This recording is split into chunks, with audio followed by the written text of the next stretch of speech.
All right, can you guys hear me? I'm just going to try to play the intro, but for some reason it's not letting me play the intro.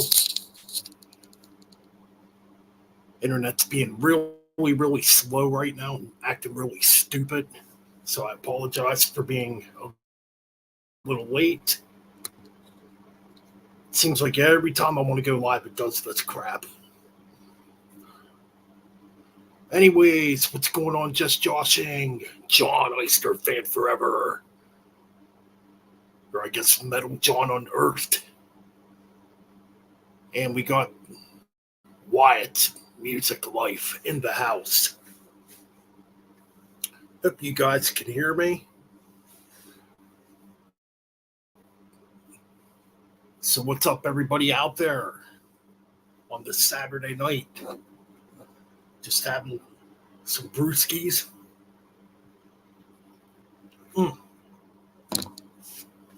There's a good chance I might get kicked off the stream. Excuse me there.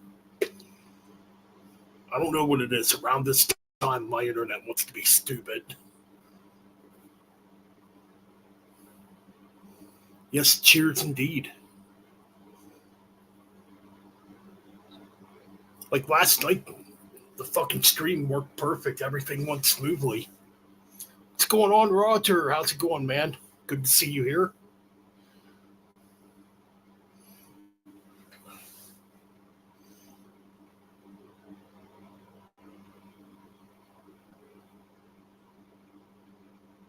$40,000 views. Damn, dude. I would say that's pretty fucking good. 40,000 views. Fuck yeah. Cool shit. What concert was it?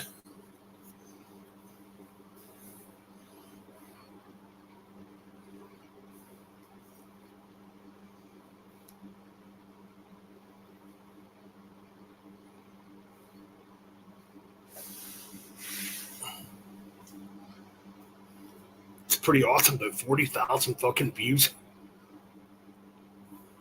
I could only dream that 40,000 views on a video.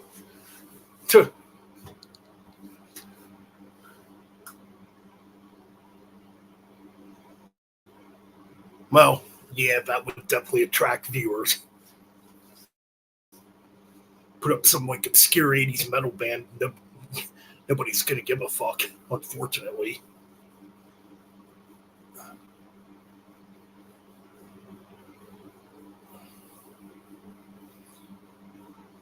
I've noticed something. I have noticed something that I particularly don't like.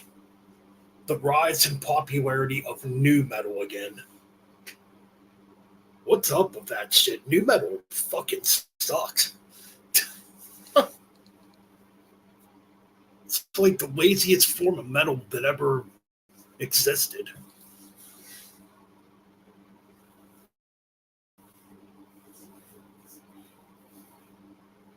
It's like Limp Bizkit's becoming popular again. It's like, what the fuck is going on?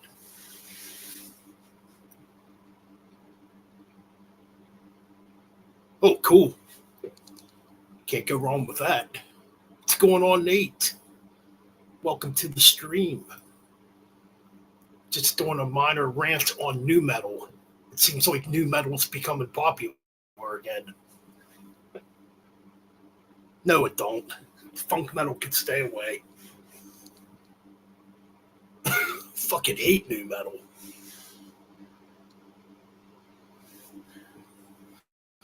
Like I said, man, it's like, to me, new metal is the laziest form of metal.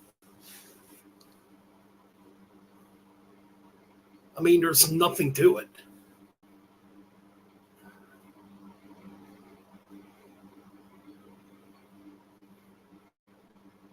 I mean, yeah, it's got good live energy, but I still can't get into it.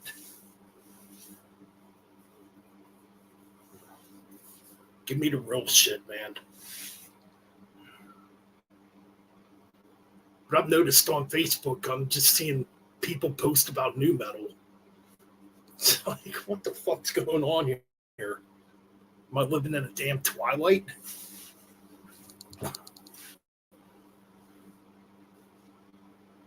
And I saw a video on YouTube though, and I don't follow Limp Bizkit at all because I think Limp Bizkit's garbage. But apparently they're becoming real popular again.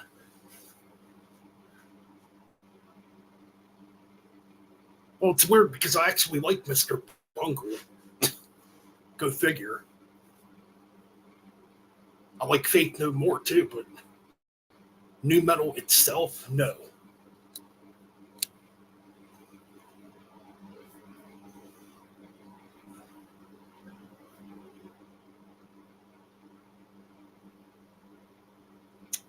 But yeah, man. But yes, I've noticed this resurgence of new metal, and I'm like, yeah, anything but new metal.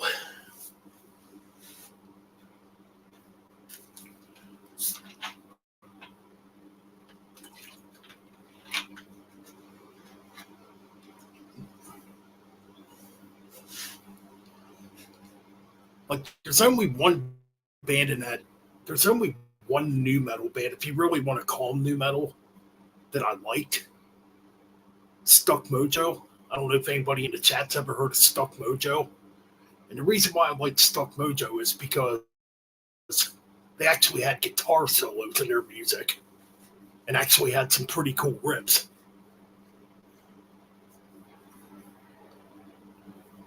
Oh, especially that last Mr. Bungle album, that the re-recording of their 1986 demo.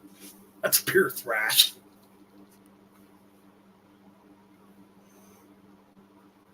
I don't mind some Mordred. Like Mordred, I'm more of a fan of their first album, Fool's Game. After that, they just went way too funk for me. I mean, their comeback album, The Dark Parade, I did go back and listen to it again. It's not bad. I wish there was a bit more thrash on it.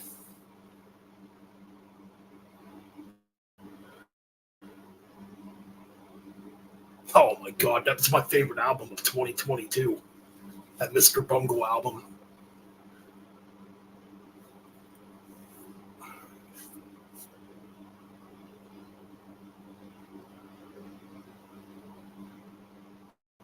Well, the thing with new metal is it's easy for people to get into.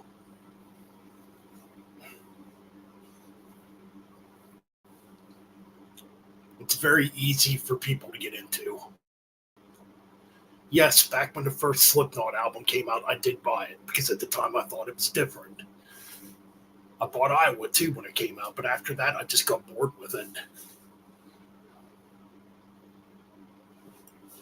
I'm hoping Mr. Bungle continues on, man. Yeah, man, that album fucking smokes. Dude, that's some of Scott Ian's best rhythm guitar playing in years. You know,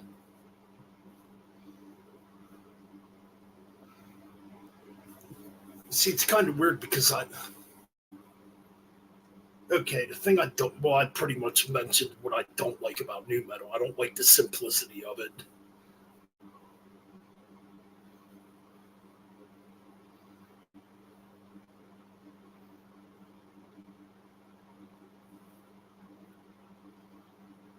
Like every riff in a new metal song was, or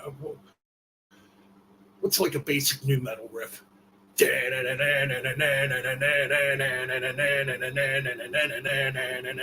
Every song, man, every fucking song had that damn riff in it, almost. And it was just like a single, yeah, it was like literally a one finger note type of fucking riff going on.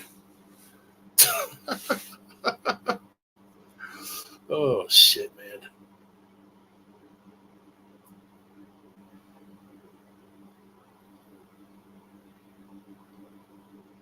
I mean, I've listened to that original demo here on YouTube, the actual '86 version of it. Yeah, there's some fucking pretty complex riffs in that song, or in that demo, on the album too. Like Scott Hand even said he had trouble playing some of the riffs to it. So it kind of gives me maybe a little bit of hope that the next Anthrax album might be thrashier. I'm hoping.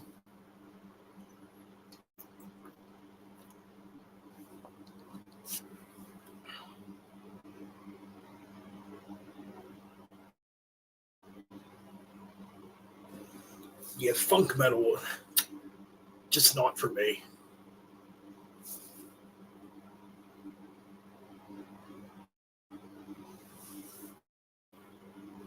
I mean, you gotta figure it's a couple tracks on that Mr. Bungle album that are like, oh, fuck, man, over 8 minutes long.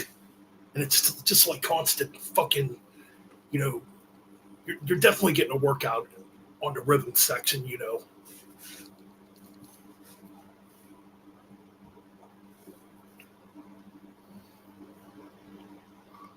Yeah, a lot of really complex rhythms going on.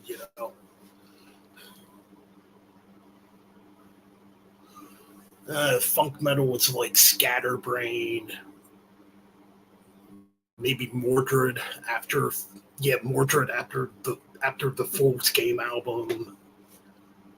Oh, who else is a good example of funk metal?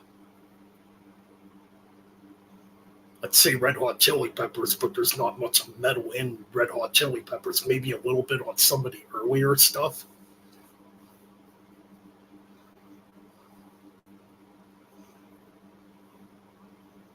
Oh fuck, what was that band? Well, back in the '90s when Death Angel disbanded, yeah, they changed their name to the organization and went in more of a funk metal direction in the '90s, and it's not good.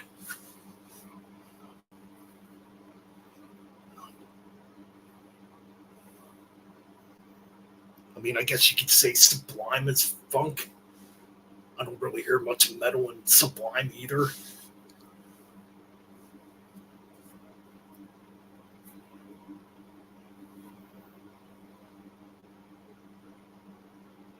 Oh, Infectious Group. Infectious Group would be a good example of funk metal. Basically, the side project of Mike Mayer from Suicidal Tendencies, with Rob Trujillo on bass, currently in Metallica.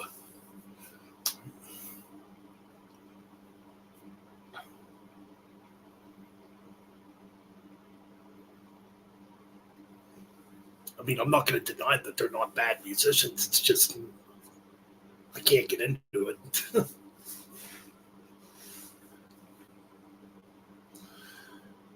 But you can't like everything.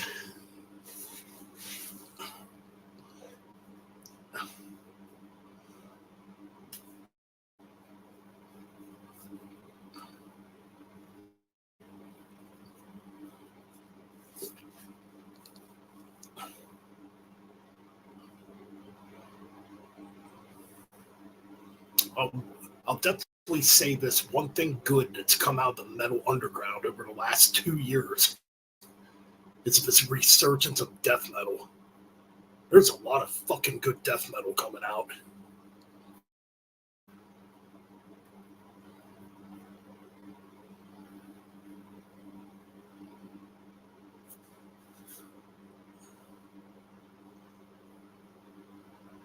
Yeah, man, lots of good underground death metal coming out. Jazz elements don't really bother me. I don't actually mind that because, well, I mean, I'm a big Black Sabbath fan, and obviously Bill Ward was a jazz drummer, you know. Well, there was a lot of players back in the '70s that were very jazz influenced. I mean, fuck, look at Uriah Heep. There was elements of jazz in some of their earlier stuff. What's going on, Frederick? Excuse me there. What's going on, Frederick? How's it going, man?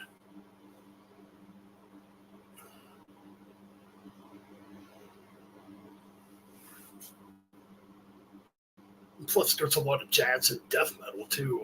Obviously, bands like Atheist, you know.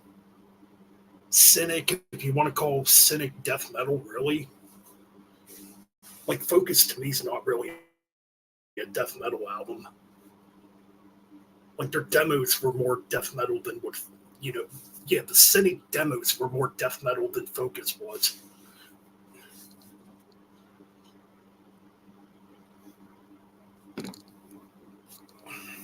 And obviously, Death had a lot of jazz influence, a lot of jazz influences starting on Human.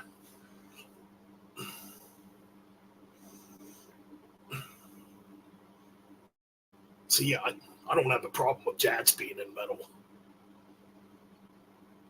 Yeah, that's what I thought too, Nate. But it's only 25% death metal. I mean, for 1993, it's definitely different, you know?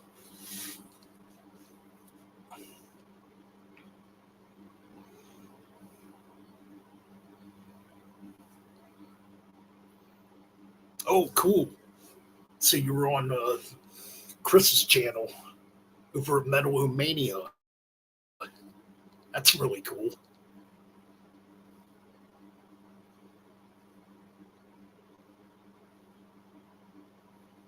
Man, I got to get those APS CDs. I do not have those. Why the fuck are they not in my collection? Like death metal classics, jeez.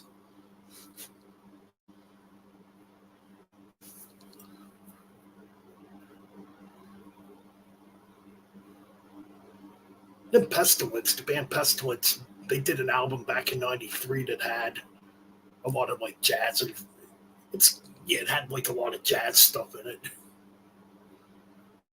I forget what the album's called. The album that came after Testimony of the Ancients.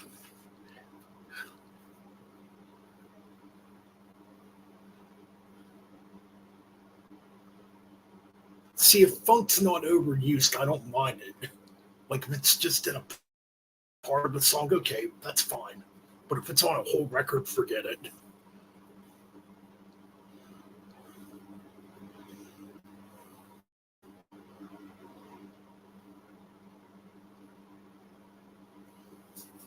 I'm trying to think what other death metal bands had like that oh, jazz like influence.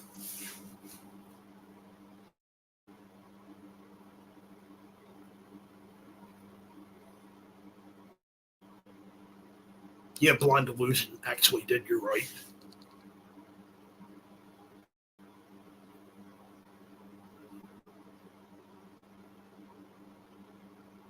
Yeah, man, I really got to get those Atheist CDs. I know they don't have a huge discography. Yeah, that's eluded me for years. Why don't I have those in my collection?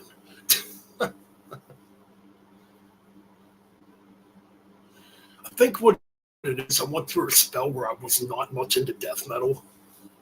It's only within the last couple years I really started getting back into death metal. It's when I came across, Nick's channel, Thralls of Metal. That's what got me more interested in death metal again, to be honest.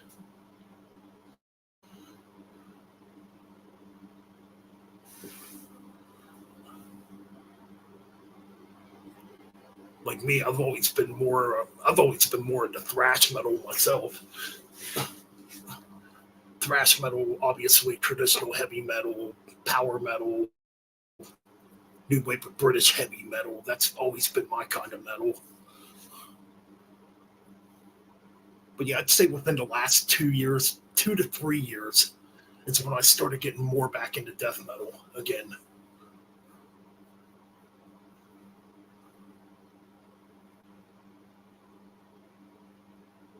Yes, I did. A lot of good stuff in that list. A lot of stuff I need to hear too. I did check it out though.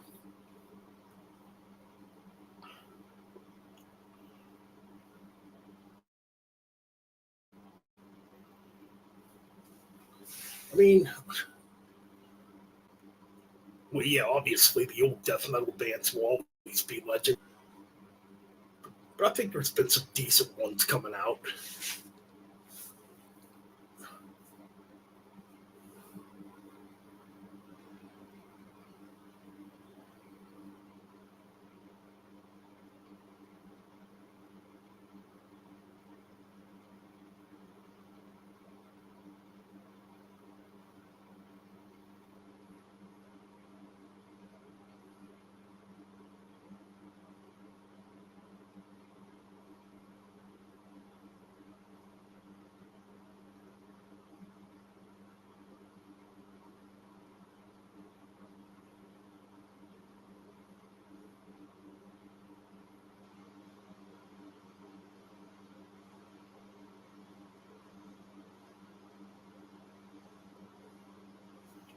Sorry about that. I was just returning a text message.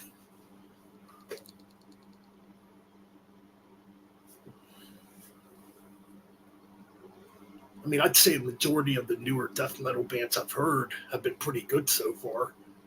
A lot of them are keeping true to that old sound. I mean, there's a few I've heard that I didn't really care for, but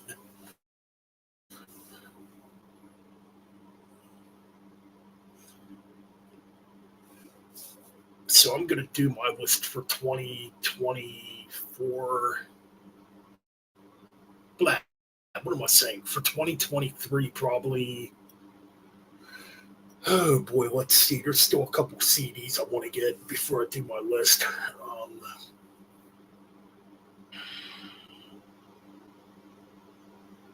I want to try to have it out by New Year's Eve, if I can.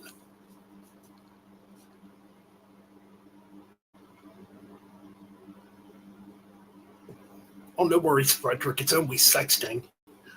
I'm kidding.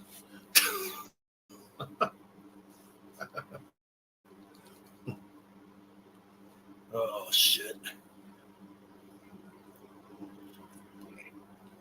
Mm.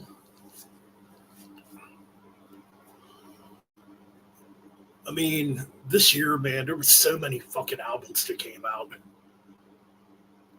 I gotta say, too, not a lot of bad albums.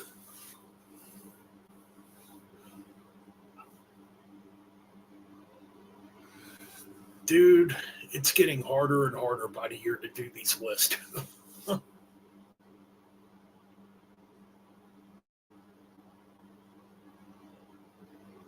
There you go, Frederick. Like, I'm tempted to start breaking it up in genres, these lists, to be honest.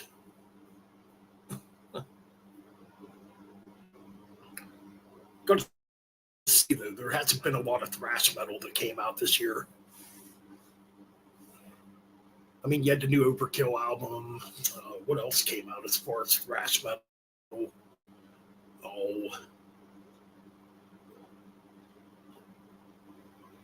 Oh, Enforced. The new Enforced, which I still need to get to. Man, there hasn't been a lot of thrash. Yeah, there hasn't been like a lot of thrash this year. Definitely killer when it comes to death metal. There's a couple good black metal albums too that came out this year. And over the last couple of years, I haven't really been impressed with a lot of black metal that's come out. Like I thought the new Shooter album was good. Um,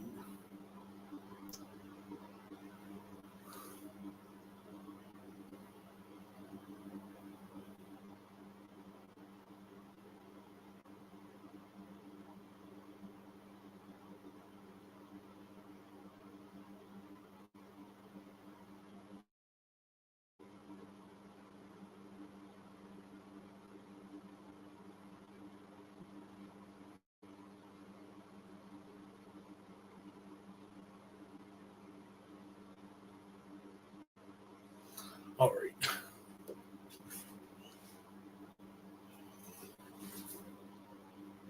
I'm just trying to think what thrash albums came out. God.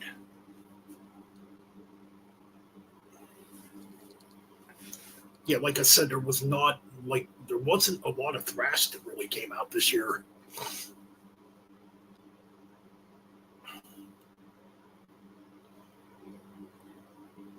And 72 Seasons I don't consider a thrash album. So Metallica don't count.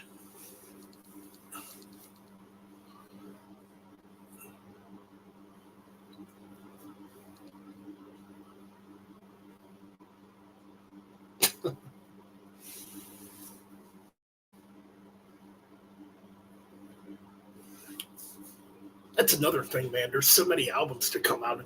It's hard to remember them all, too. A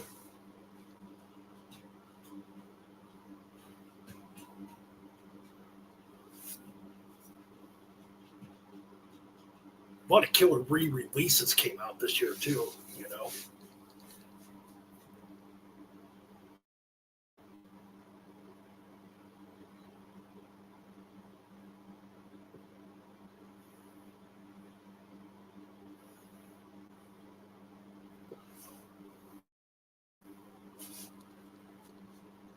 Yes, people. Metallica to me hasn't made a thrash album since And Justice for All. I mean, I guess you could say Death Magnetic is a thrash album, but it just sounds like it sounds like a bunch of millionaires trying to make a thrash album and trying to be angry. That's what it sounds like to me, at least. Ooh, I got the new Raven album. One of my favorites of 2023 too. What a killer album!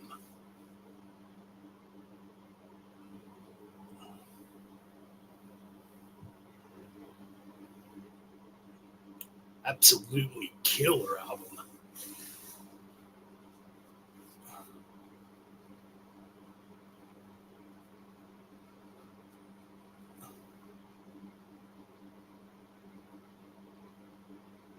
Oh my god, dude, that drummer is insane. And that drummer is also the drummer of Fear Factory.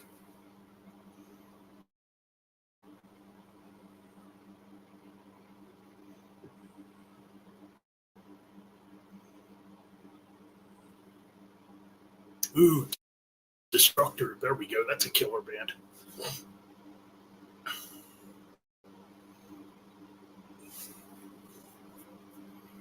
Just trying to think. There wasn't really a lot of thrash that came out in 2022 either that I can think of.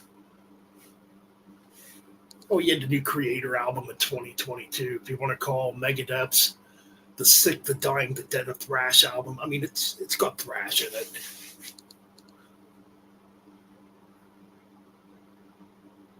Mike Heller is a freaking killer drummer. Yeah, man. Like on these last two Raven albums, dude, you actually hear blast beats in parts. It's freaking weird.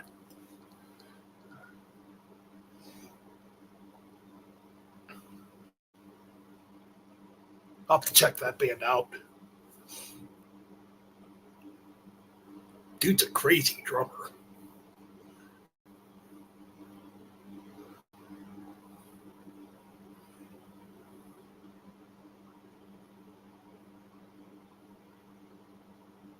I got to check that one out too.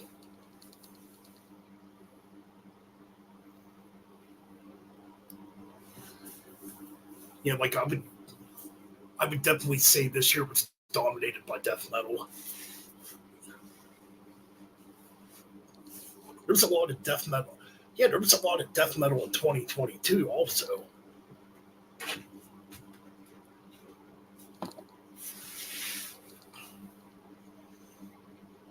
I mean, you figure you had a new obituary, new cannibal corpse, new incantation, new suffocation, new dying fetus, um, new cryptopsy, uh,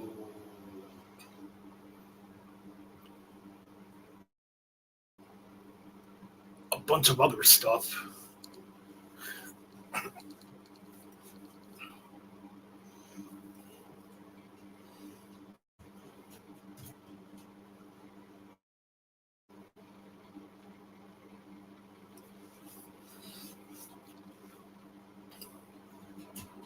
Yeah, I thought you meant it forced. It's all cool. I got to get that album, man, because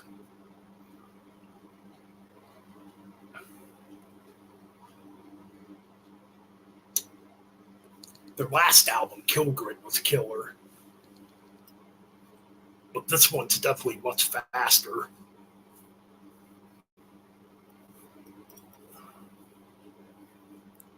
I heard they're pretty intense live, too. Like they can get some pretty good pits going.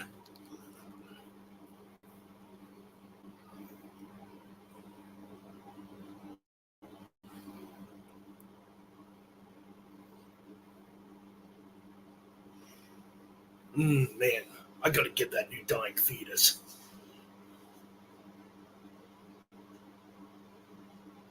I thought their last album was killer. Wrong, or yeah, the wrong one to fuck with that album. I thought that album was killer.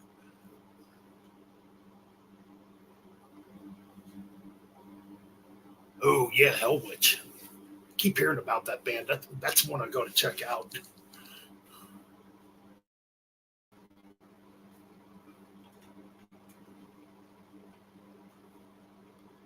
Just say, yeah, there was a lot of classic metal that came out too, like New Jack Panther. He, he mentioned Raven, or we mentioned Raven earlier. You know,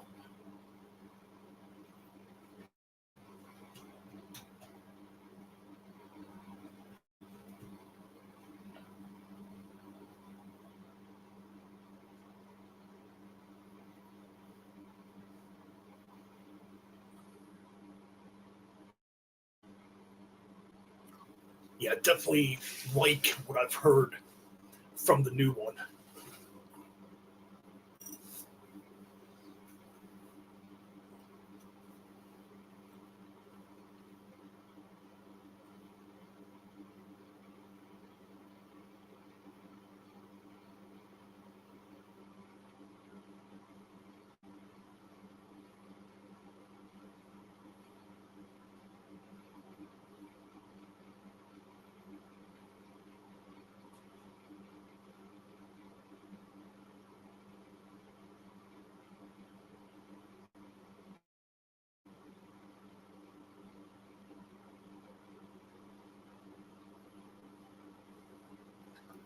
Anyways, New Metal Church. That fucking New Metal Church is good. Speaking of which, they're coming back around here in March, and I'm going again.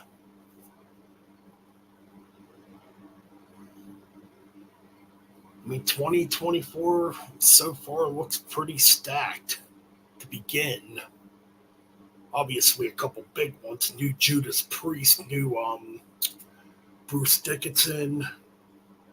I just heard there's a new Borknagar coming out. I heard Rage has a new album coming out. I'm hearing Gravedigger might put out another album, which Gravedigger is very consistent. They always have an album out every year or two. I'm hearing, yeah, man. Oh, damn, you live in LA.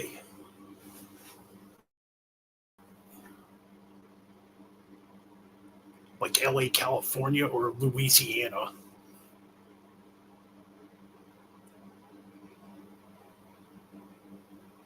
Me, I'm from Pennsylvania.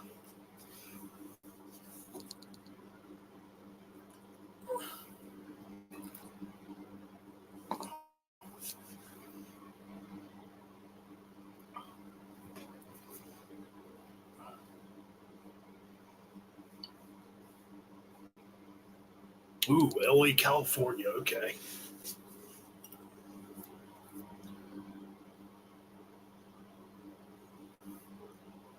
Man, that's gonna suck living in a big city like that.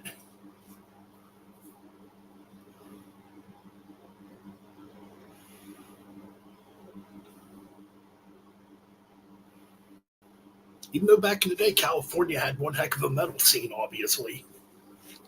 It's where, I mean, that's where most of those Bay Area thrash bands came from. Oh, dude, I couldn't do it. I could not deal with that traffic.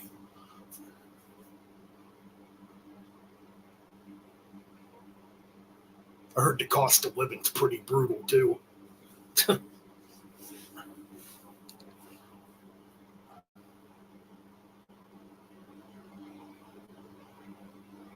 Wayfair, I've heard of that band before.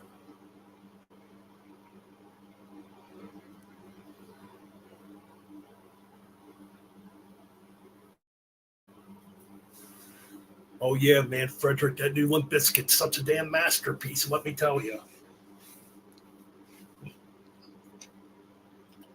And if you want more bullshit, I could pull a rabbit out of my fucking beanie.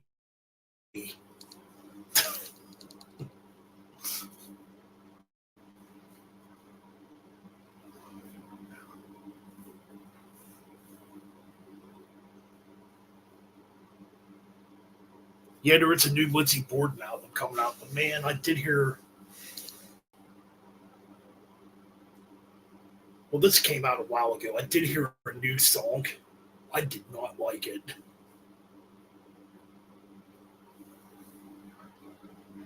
Future Ruins, what's going on, my friend?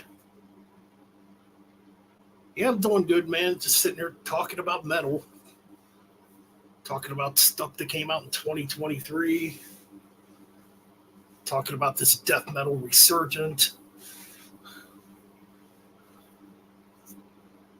and just talking about random stuff.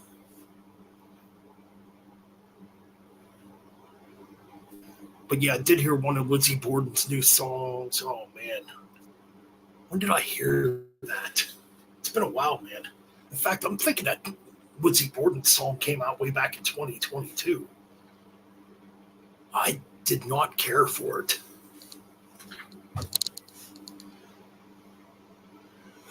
Oh man, it's gonna be hard putting this list together. I want to try to do at least a top 20 list if possible. There was a lot of good freaking albums that came out this year.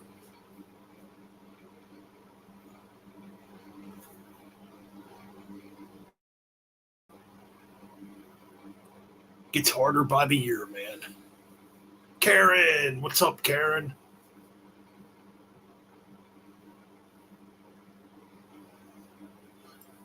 You know what, Frederick? I'm hoping that new King Diamond finally comes out.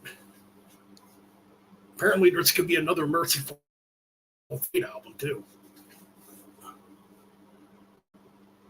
Which Merciful Fate did debut a live song about 2 years ago.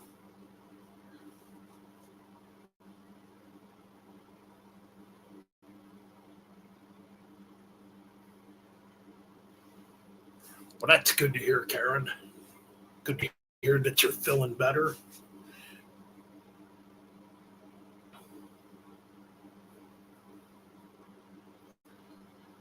And from what I remember of the newest Merciful Fate track, I didn't really like it.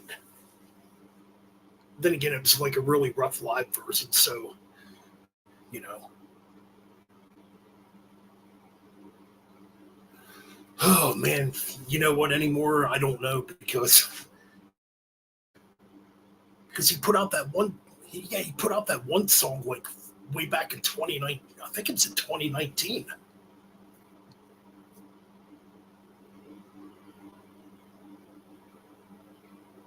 Oh, that's good to hear.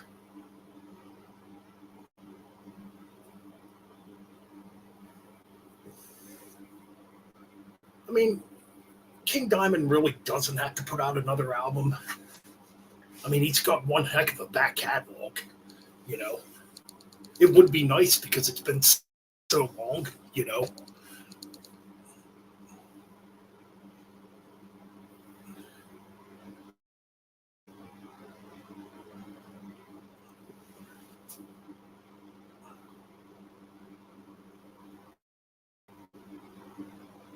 Oh my God, there's a couple bands out there that basically sound like King Diamond.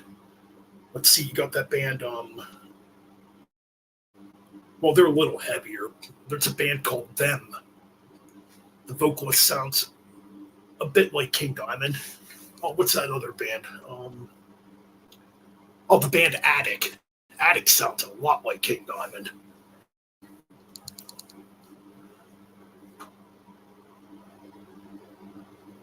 We can say he still sounds really good considering his age. I think he's what 60. I'm gonna say King Diamond's probably 67 now.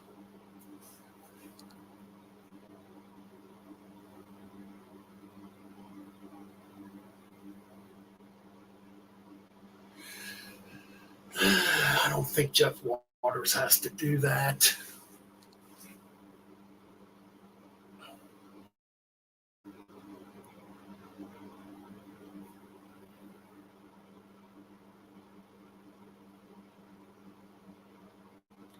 Yeah, Jeff Waters don't need to go back and re-record his albums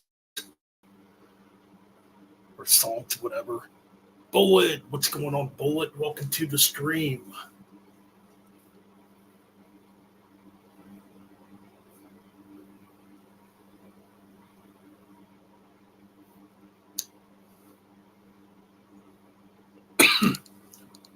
I actually really like the last Annihilator CD, Ballistic Sadistic. I thought that was a pretty cool album. I did hear about Sanctuary.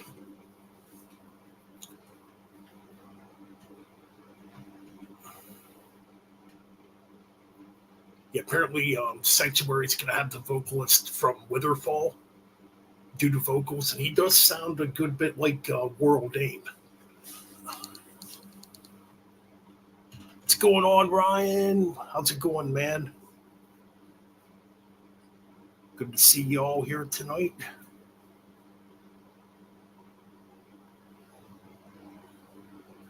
Yeah, I just did some work in my room tonight. I rearranged my shelf back there. You can't really tell, but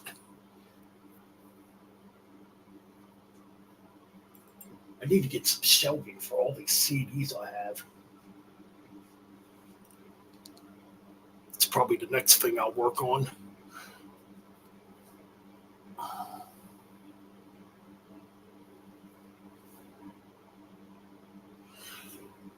It doesn't hurt to relax every once in a while.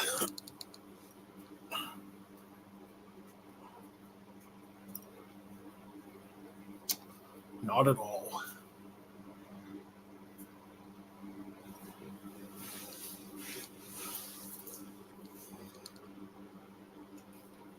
Mm.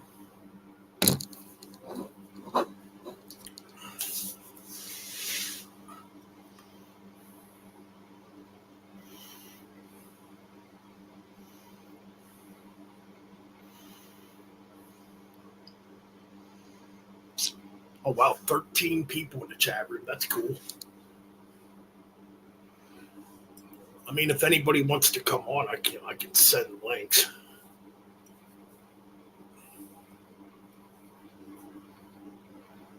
What's going on, Nick? How's it going, man? Excellent list you put out there earlier, brother.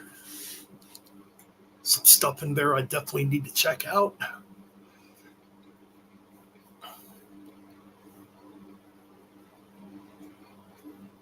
I mean, yeah, if you guys want to come on for a bit, I can send links.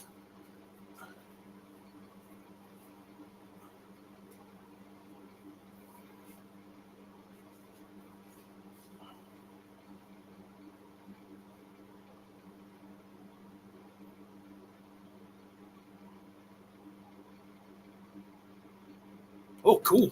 Oh, shit. That's right. It's your birthday. Oh, happy birthday, man. You say our birthdays aren't that far apart.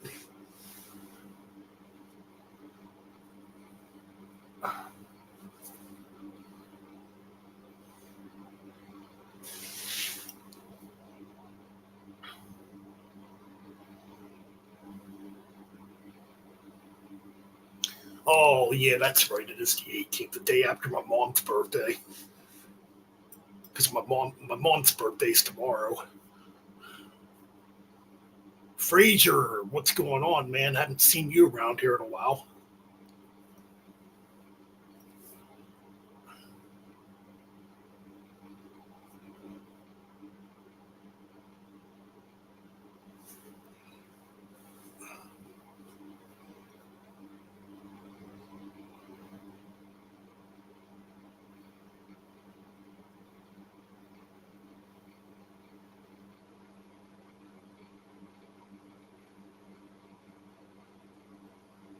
Yeah, man, it's definitely curious to see what 25 to 1's going to be like.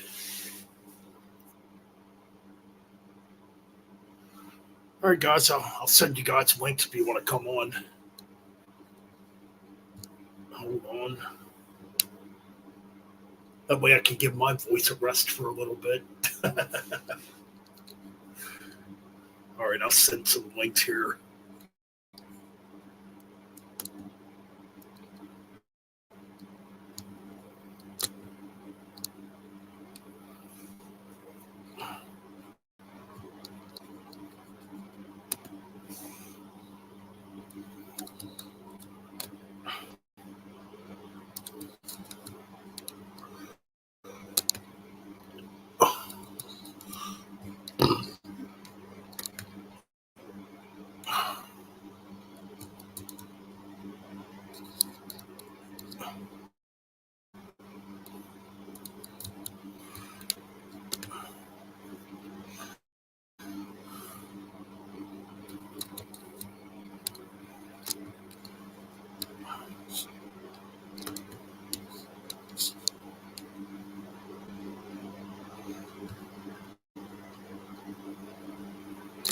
All right, I'm back.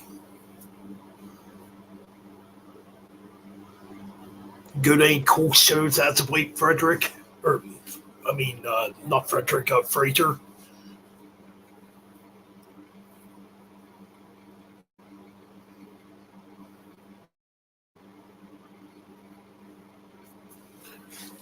Wonder if Hellstar is going to put out a new album.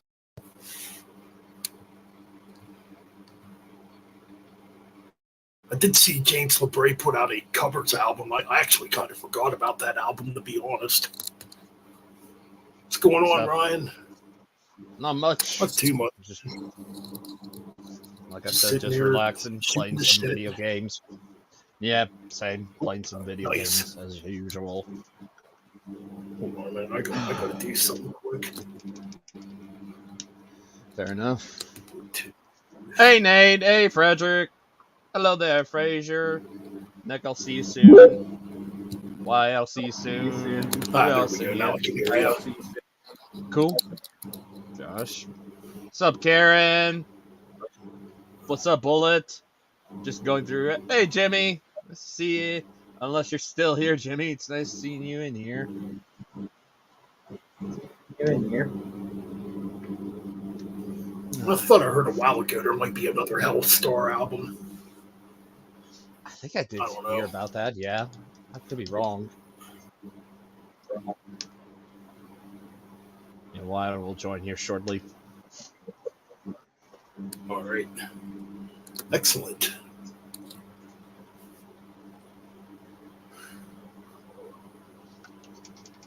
All right. Oh, cool. So you actually seen them today. I was tempted to check out that covers album he put out. I forget what the heck it's called, though. He put out... He covered like 80s. Hey, like a bunch of new wave covers. Yeah. Is that me? Oh, wait, what? Oh, nothing. I thought I heard some echoing in the background. I don't know what I'm going to be playing. I could either play Minecraft or Goat Simulator or Starfield or something like that. I don't know what I'm in the mood to play right now, Nate.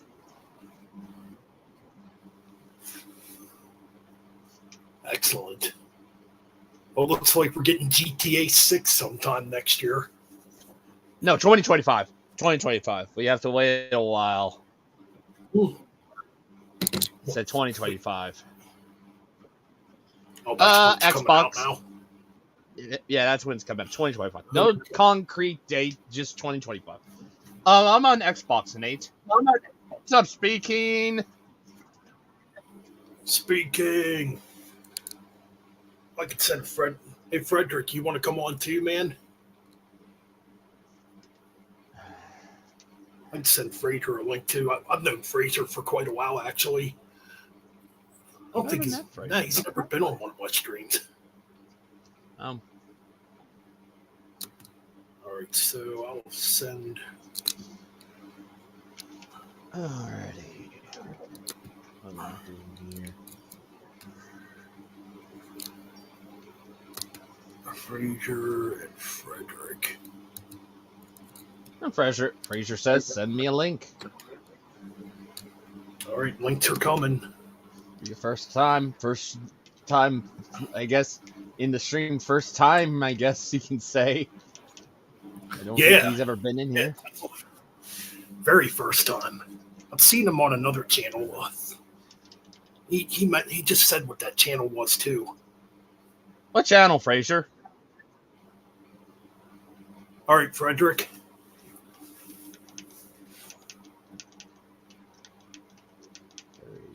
Yeah, it's another metal YouTuber.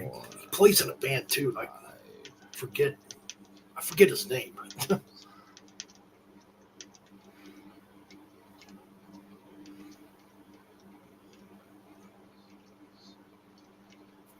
we're at 8.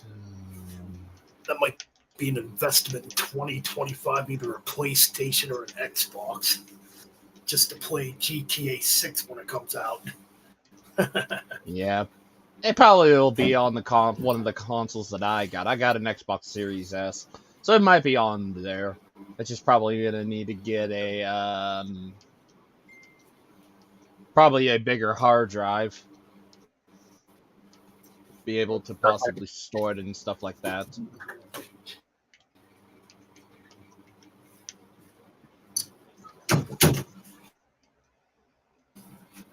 Sorry about that. I heard my dog making a bunch of racket. I Oh, I okay. don't know what she was doing. Okay, fair enough. Yeah. Well, we just got a cat, so I don't think she was going after the cat though. But who knows? Yeah. It is what it is.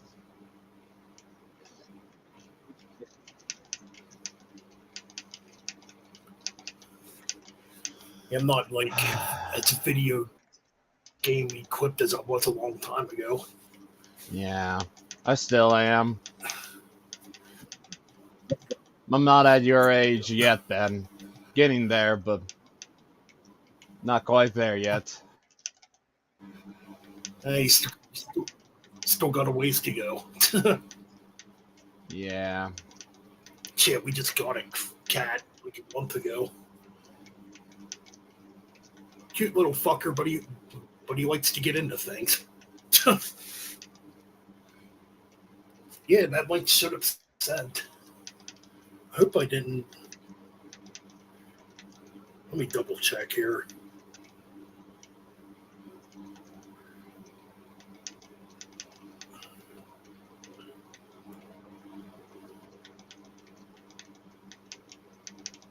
Yeah, it looks like it's sent.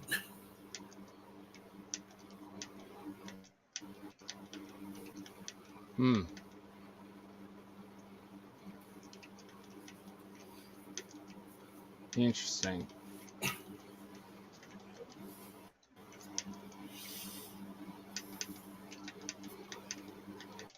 Yeah, the link should have been sent. So. Let me double check something. You don't have like 2 Facebooks, do you? Yeah, that would be interesting. Facebook can be a pain in the ass. Because I know sometimes Facebook accounts get hacked. And you got to start a whole new Facebook page again. Yeah, pretty much. Usually.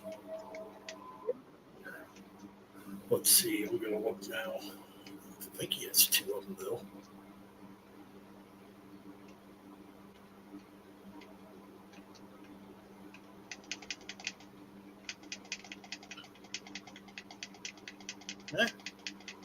Fraser and Dawson. Wait. There the he mic. Is. All right. We got Nick here, too. What's up? Frederick. Or Fraser, what's up, man? Welcome to the stream. What's going on, Nick? Not much, man. Oh, I recognize that dude when drinking the Coke. I watch your channel too, man. Thank you. All right. Man, you do your fucking videos long, man. I mean, I always feel like I got like way too much to say. I just want to get like as descriptive as possible, and yet sometimes it ends up in a lot of rambling. I know y'all don't know me. My name's Fraser, man. What's up, man? Pleasure to meet you. You too, man. I've known Fraser for quite a few years, actually. Just but we're actually talking. I mean, it's been a while and shit, man. Yeah, man. Absolutely. Yeah, man. Where are y'all from? I'm from Toledo, Ohio. Like, yeah, I know. Oh, yeah, you did here. Just boring ass fucking Rust Belt town. I'm here in Houston, Texas, man. I currently live in Texas, but I'm trying to get the hell out of here. Where in Texas? Somewhere near Austin.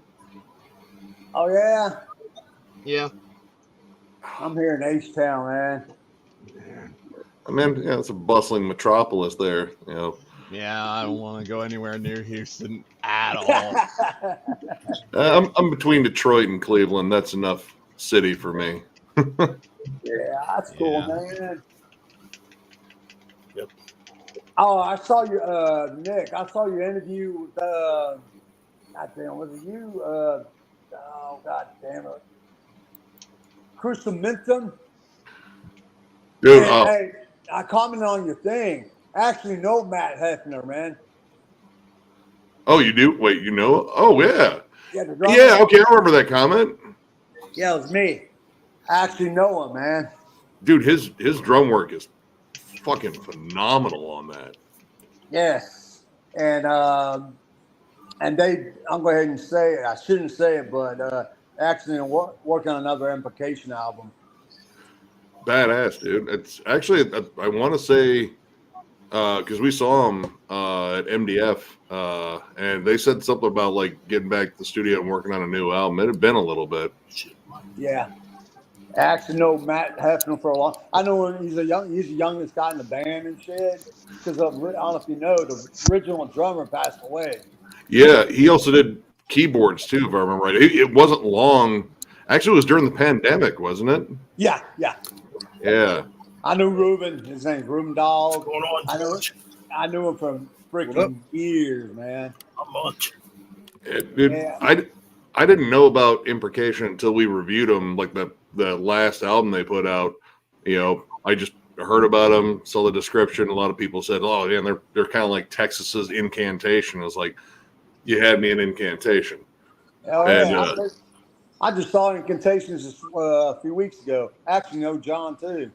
Yeah, we just saw him in Detroit. Ran into John. John actually came up and talked to us, and he's like, he watches our channel, which fucking blows my mind. Cool. Super, dude. He is such a nice dude. Yeah, he is, man. For all that fucking gray hair he has in his face and shit, man. Oh, dude, he's like Death Metal Santa. Oh, yeah, that's it, man. There you go. Yeah, we also got to talk to Terrence Hobbs for a little bit too. Oh, he actually remembers me too, man. And shit. That dude's riff work is he's insane to watch play. Like, fuck me. Fuck yeah, I know. That fucking Suffocation, man. Shit, man. They were pretty good, man. I know the fucking Frank Baldwin don't play with them. Shit. That's the singer from Discords or something like that. Now, Ricky. What? Ricky, he was sick for our date. I guess he'd been battling like an upper respiratory infection, and Terrence was saying, it was like, yeah, he had to tap out like halfway through the set, so we kind of had to improvise a little bit. But he told us, like, you know, when we were hanging out, it's like, yeah, he's been quiet all day. Like, he hasn't said a word. He's trying to like preserve his voice, but that didn't work out. So they got the front woman of Stabbing to step in. Yeah, acting her name's Bridget. Yeah, dude, she fucking killed it. She reminds me of. I told her this one time. I told her, man, Bridget, you sound like the the environment clone. Actually, yeah. I mean, she's female environment clone. I mean, she had she came in on like all the classic songs and shit, and she crushed it. Even like some of her like intonation and her voice kind of sounded a bit like Frank too. It was like, yeah, man, she was ready for this shit. Yeah. She lives here in Houston too, man. I just recently got into Stabbing, and yeah, I ended up buying their album after their set. They put on a fucking disgustingly heavy set. Yeah, she's young too. I don't know if you knew that. No, she seemed young. She just seemed like super excited to be up there. Like she was like, hey, how's it going? All right, next one. Like she just fuck, man, you changed gears like quick as fuck. Yeah, I mean, she does a good job and shit, man. I don't have to stab and shit, and but I actually know her for years and shit, man. I mean, she's a young girl and shit. But when the first time I saw her, I said, God damn, sound like a fucking female environment. I mean, that's got to be a compliment. You know, I mean, I know Devourment gets a lot of fucking love out there still. I mean, they're from Texas too, man. So yeah, brutal death and slam are kind of hit or miss with me, but when it's done well, like, you know, you have to acknowledge it. I think Stabbing does it pretty well. Yeah, that's cool, man. Yeah. I saw your post or somebody's post. Who was it? Homeboy from Stepatory wearing y'all shirt. Yeah, that one still fucking blows my mind that Max wears our stuff. Max. Okay, it was Max. Yeah. Yeah. That is pretty cool. It's still like surreal. We got to run into Igor when we were out in the middle of nowhere in Illinois for a full terror assault, and yeah, Igor's super cool too. God, he's still a beast of a drummer, man. Oh yeah, It was so awesome just watching. He was just wailing on that kid. That's fucking badass. Yeah, he's like a drummer too that we never talked about. Honestly, yeah, dude. Like, because when I first heard Arise, like, you know, everyone was like showing me like, you know, Megadeth, you know, like Metallica, like, check out these drummers. Like, yeah, these guys are good. And then I heard Arise, like, holy shit, man, this is insane. Like, those turnovers are just nuts. Right. That's cool, man. Yeah, fucking Texas scene was all right, man. But it's like, I don't know if you heard of band. I mean, Ben knows. You just mentioned it 3 minutes ago. Hellstar. Hellstar, yeah, dude. Yeah. Old school heavy metal band. Yeah, I actually know James. I actually know the vocalist. You know what I call him? I call him Mexican Dio. It's pretty accurate. Oh, what was the other band that he was in? Because He was in Seven Witches. He was in Vicious Rumor. He was in Messiah. I think Messiah. Or something else. Destiny's End. Destiny's End. Distant Thunder. Yeah, I snagged a couple of Destiny's End albums, and I was pretty impressed. Like, dude, like this is, you know, like again, that's another one that's really hit or miss with me. It's like classic heavy metal. Like vocals have to be a certain way. There still has to be a gruffness to them. It's got to have like, you know, of course, like classic harmonies and shit like that. But yeah, dude, Destiny's End whooped ass. Yeah, on the second album, if you look at I think the second album, they thanked me on there too, man. Oh, badass. James calls me Fraser Gomez. I said, dude, I'm not Mexican, man. I'm a gringo. He always fucks with me and shit, man. I saw him today. I actually talked to him and shit because he has a new project. It's called Metal Waves. James Rivera Metal Waves. I don't know if you heard about that. Don't know that one. That's all covers a new, you know, The Cure and Depeche Mode, but heavy metal version and shit. I'm down. I mean, I love The Cure and I love Depeche Mode anyway. So yeah, You check it out. so, I think the whole album's on YouTube. I think. so I'm at the point where now. Go. Sorry, dude. Oh, that's cool. Or you're talking about that solo album he made? Yeah. It's called I Metal wanna Wave. check that James out. Rivera Metal Wave. I mean, like I was saying, like I'm at the point where my list is set, you know, for the end of the year. So now it's pretty much checking out most of the shit I missed, which there's definitely some, and I imagine I'll probably get some shit for not having certain albums on my list. Yeah, it's the same. That's every for year. me. That's every year. It's the same for me, pretty much. I can't believe you didn't have album A, B, C all the way through Z, and then we'll cycle back around on your list. Like, dude, I only got 40 spots, man. Yeah, it's too much shit out there, man.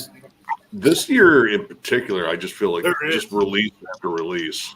This year was fucking amazing for death metal. Yeah. Ooh, I mean, Like that's, new Sopho, new Cryptopsy, new Fetus, new Cannibal, new Obituary. Just Yep, I have that obituary. That would, if I had listened to all of those, that would just be like way too many albums I would have in my honorable mentions. I mean, all of them were good. Like, you know, the old guard fucking showed up, and then, you know, we got some, like newer ones too, like that Nothingness album that it's on the thumbnail for part 2. Absolutely incredible fucking bands. Got Creeping Death's new one. I thought was fantastic. Man, it just, you know, like pretty much a litany, like nonstop. I mean, hell, I had to reorganize my fucking list just courtesy of Cruciamentum, which it was too good because I had my list like set, and then I heard this like, fuck, this is brilliant. Yeah, actually, it's so funny. When Matt told me, I actually talked to one of the guys from that band from England. But I ain't part English. I was born here in America, but and he plays what's that band called? Spirit, White Spirit. It's like new wave British heavy metal. That's one of my favorite genres and shit, man. And Oh he told yeah. me, I said, I heard that band, never heard the music. And Matt told me to download it on YouTube. I listened to it, I liked it. I thought, oh, fuck, I gotta get this. I bought me a copy too. I don't have the first album. I just have the second album and shit. Over I heard you were talking Crucimentum about on or the first. I heard you were talking about on the first album. It's pretty good too. oh, dude, Charnel Passages, the first Crucimentum album. Yeah. Oh, it's amazing, dude. Yeah, like Incantation and Morbid Angel, lots of atmosphere. Like it's a little bit more atmospheric than this one, even though this one's still got like a ton of atmosphere. Like it feels creepy and sinister at all fucking times. But I feel like this one's just a little bit more aggressive. But If you knew about this, I mean, they mentioned about implication. Oh. They just played in Germany just recently, last week. good deal. Yeah, they did, and they played with well, goddamn, Blasphemy. I think from Canada and shit. It was like a festival going on. My friends played and shit, man. I said, God damn, that's crazy, man. I think who took him out there is a guy. I don't know if you knew. You probably know about this. In nuclear war now, moving Yep. to Texas and shit. Dude's got a savage fucking distro. Yeah, no, I actually been to the store, man. It's outside of Austin, like you're saying, and shit, man. That's pretty badass and shit, man. I occasionally go shopping on there, but man, I'm too tempted to spend way too much money on that site.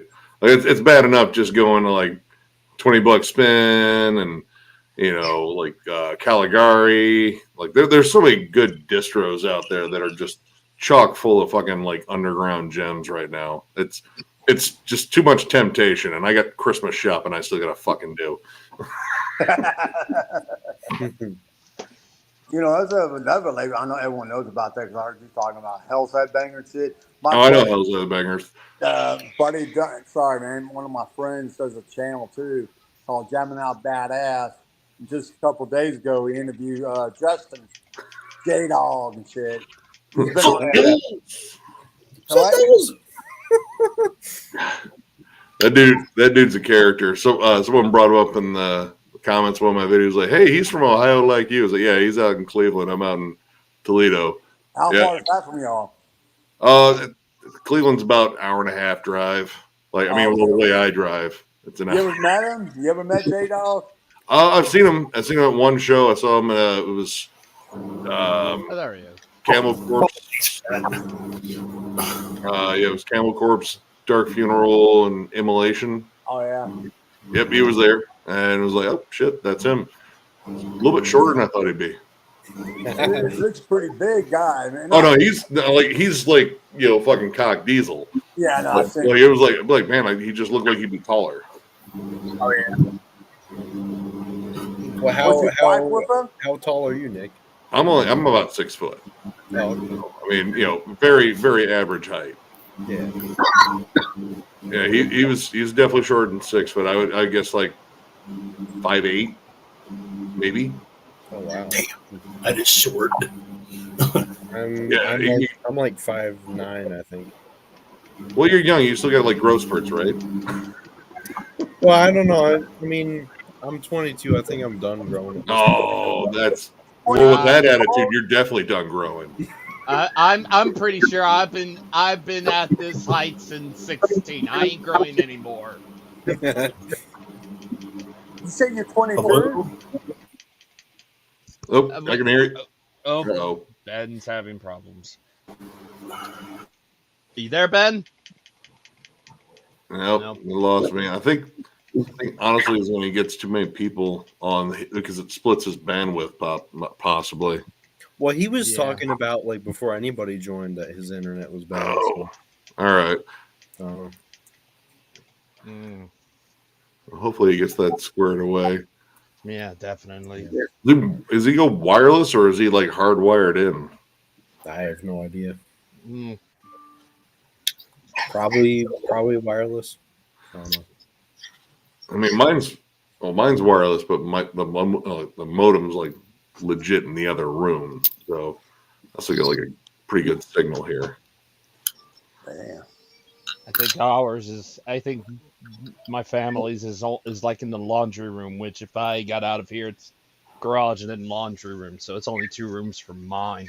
And as long as you're not like got like thick, like super thick concrete walls or anything in between you, No, yeah, no, your signal wood. should be good. Wood, all wood. Inside at the very least, all wood. If you got a good internet provider, I don't know. It sounds like Ben's internet provider is kind of shit.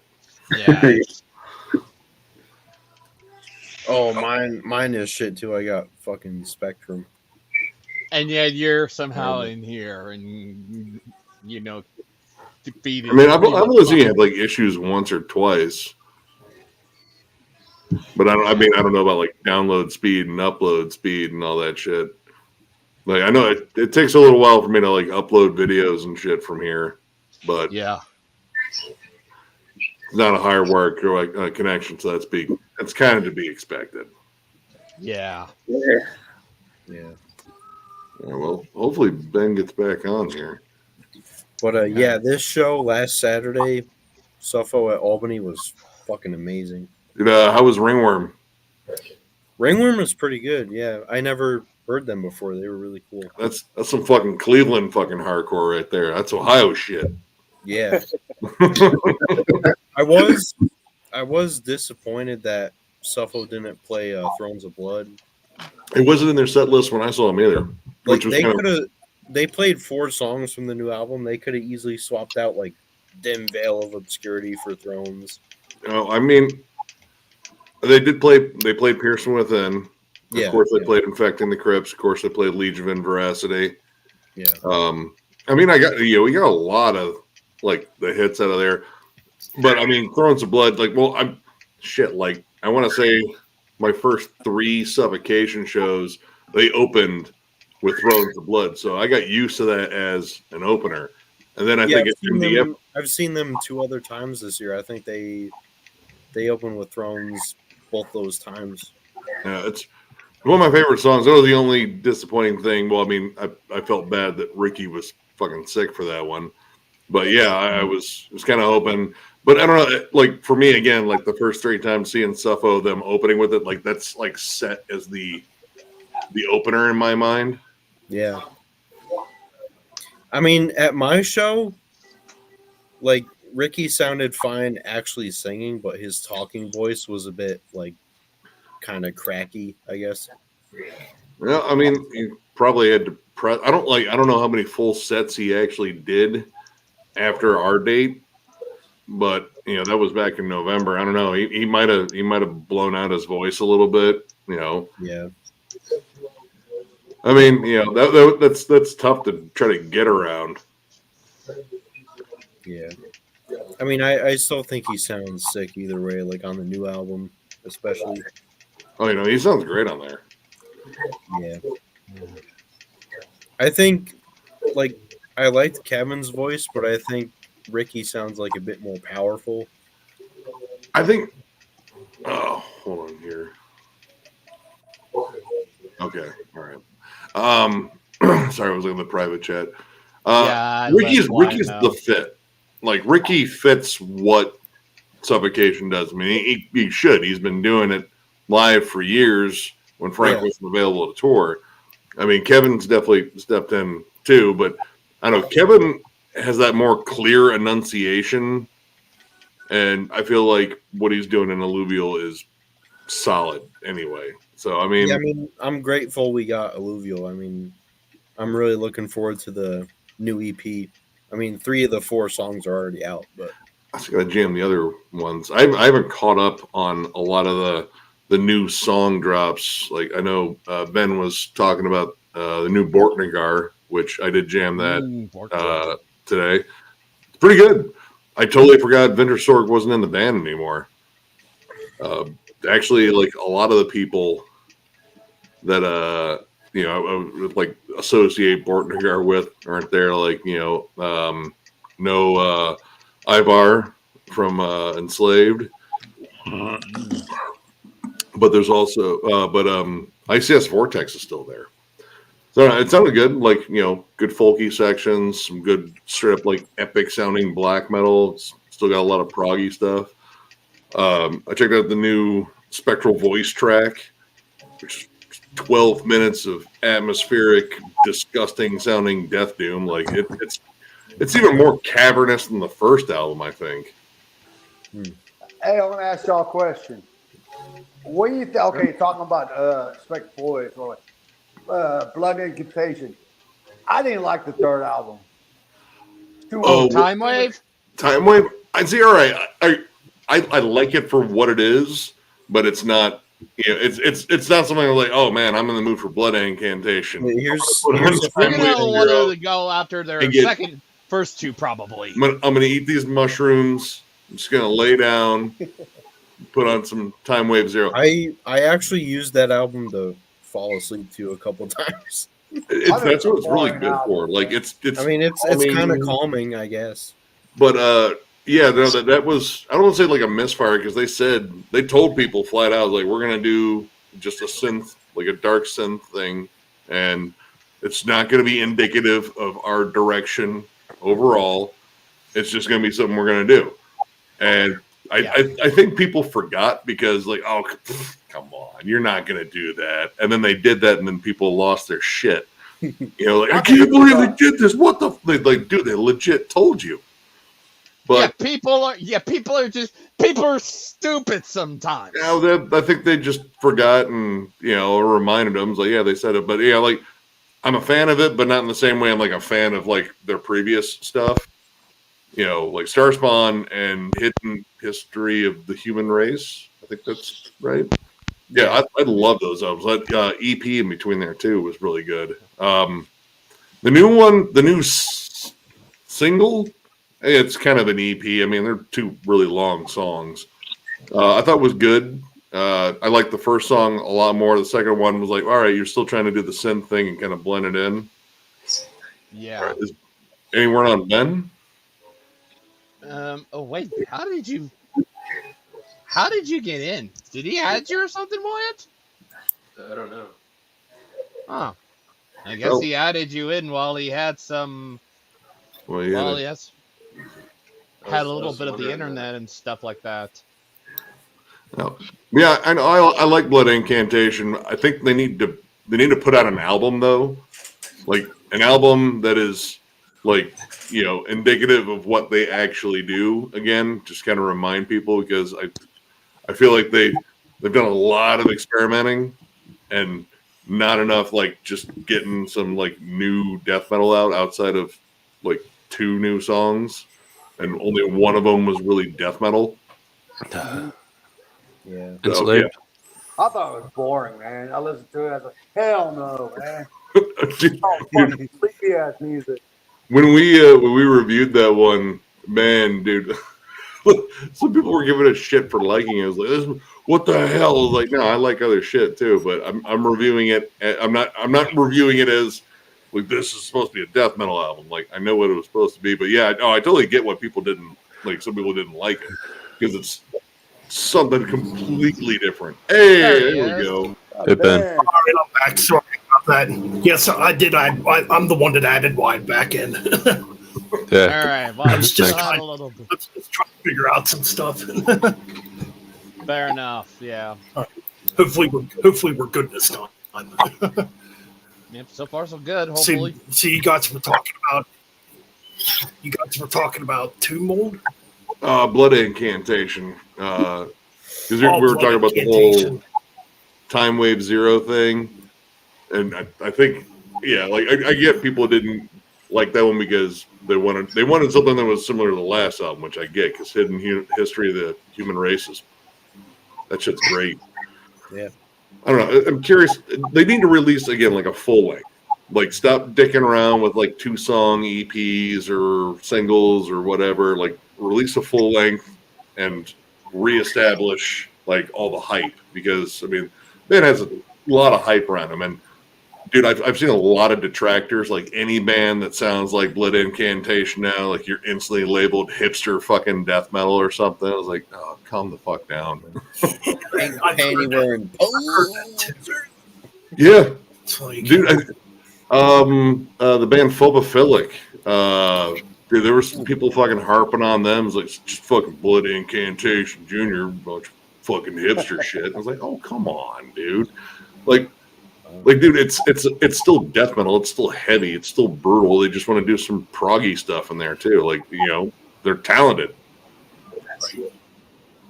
exactly. I like prog, man. Yeah, it's I not- like it's not Gertrude and shit. Hell yeah. And It's And I not like, like prog hasn't been used in death metal before. Yeah, BG but I mean, like, Bam, Opeth, you know. I like all death. that too. but there's a lot of people that kind of shit on like eras of death too. Like, oh man, I only listen up to Spiritual Healing. And I was like, well, you're missing out on some really good stuff after that. Yeah. Yeah. Absolutely, I agree. But I get it, like It's kind of that band's style changed drastically. The themes changed drastically. Yeah. When you get big shifts, I mean, it's kind of. yeah. Some shit it's can kind be of weird divisive. when I first got it. Oh, go ahead. Go ahead, Ben. Oh, come on. Oh, we got a delay. Hello, we still here? I can hear you. Can you hear me? Yeah, Okay. We can hear you. we can hear you, Ben. Everything keeps cutting in and out. Stupid Oh. internet.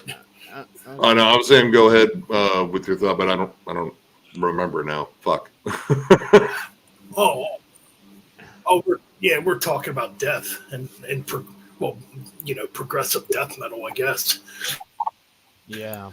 No, because I mean, when I first heard death, the first death album I ever heard, I think, was Human, and I guess you would consider Human like a progressive death metal album in a way. 100%.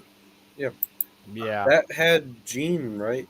Nope, that was Paul Masvidal and oh god, Sean Reiner. Yeah, Oh, which Cynic one- members. Which ones was Gene on? He Individual. was thought? on Symbolic He was and on. Individual Thought Patterns. Oh, okay. I thought it was on the last one, but maybe that was Richard Christie. No, that's That was Richard Richard Christie. Christie. Yeah.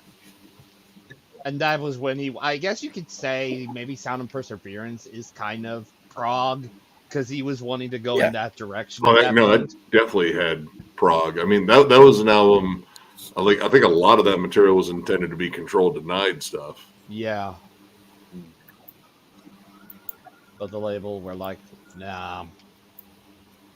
Now, I mean, in terms of like shifting around sounds, I know Tomb Mold definitely got a lot of flack and praise this year. And again, I get it. When a band changes around their style drastically, you're taking a gamble. You're taking a gamble with a fan base that you have earned. And I mean, honestly, I think Tomb Mold did a great job. Like, it's still heavy, it's still brutal, but they incorporated all that cool jazz fusion, atheist, cynic worship in there, and they did it really well.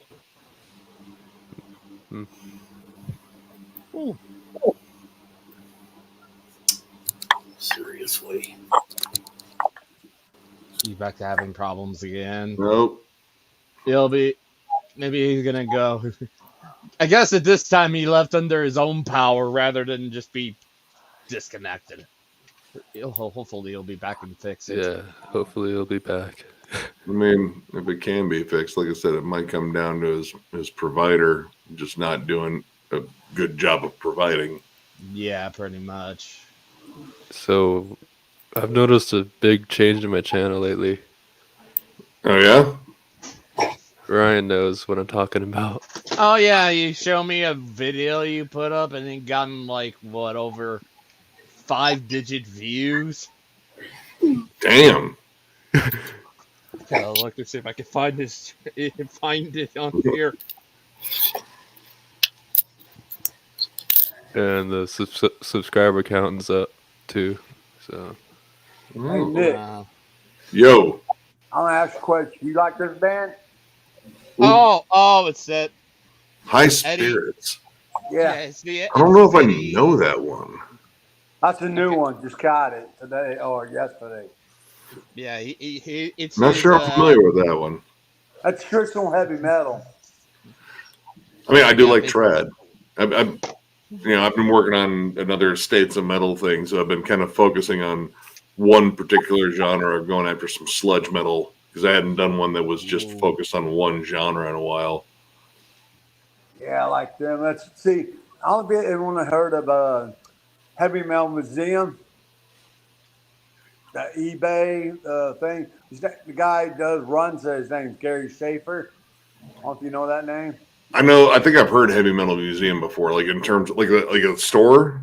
Yeah, he's on Yeah. eBay and stuff like that. And he sells a lot of fucking. My favorite genre is new wave British heavy metal because I am part British and stuff like that. I mean, you've probably seen me wearing a Cloven Hoof shirt because they played here in Texas a few years back and shit. And that's one of my favorite genres and thrash and shit, man, and death metal. And that's the kind of style I like the most and shit. And this is pretty good too. Oh, dude, I need to get that one. Yeah, I have Cemetery Urns, other stuff. Dude, they're awesome. Fuck yeah, they are. It's a good album too. Dude, I mean, that's everything I've heard about that one. Their last couple were fucking This awesome. is good too. Oh, who's that? I can't pronounce the name of the band. Oh shit. Okay, I you heard of this label. This guy I actually know the guy personally. Have you heard of a label called Goat Throne Records? Yeah, no, I've ordered from that distro a couple times. His name's Aaron Como. I actually know the owner of that label and shit, man. He's here in Houston too, or outside of Houston, in Conroe and shit. I call it Cornrow and shit. That's a pretty good album too, man. So I don't recognize it off the bat, but shit, yeah, I mean, I'm always down to check out, new stuff. I mean, we were pretty much all but done doing reviews, and then this Phobocosm album dropped, and we heard a couple of tracks. I was like, "Fuck me!" I checked out a little bit of that. That's pretty good. Dude, Ruin's awesome. I love that band. I actually know Mike Bauman there. I don't know that is well, some grimy, they brutal autopsy worship. A few months back, maybe half a year ago. Yeah, those dudes are awesome. Fuck yeah, Mike's a big old boy too, man. The vocalist. God, I forget. I saw him on. I forget. I think it was Ken's Death Metal Crypt. He had him on for an interview, like almost the entire band, and yeah, he's a big dude. Dude fucking loves the shit out of Hell Awaits. Like he was talking about how much he fucking loved that album a lot.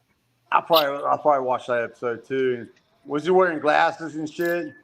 I can't remember if he was wearing glasses, but just remember, like, dude, like that is a mountain of a human being right there.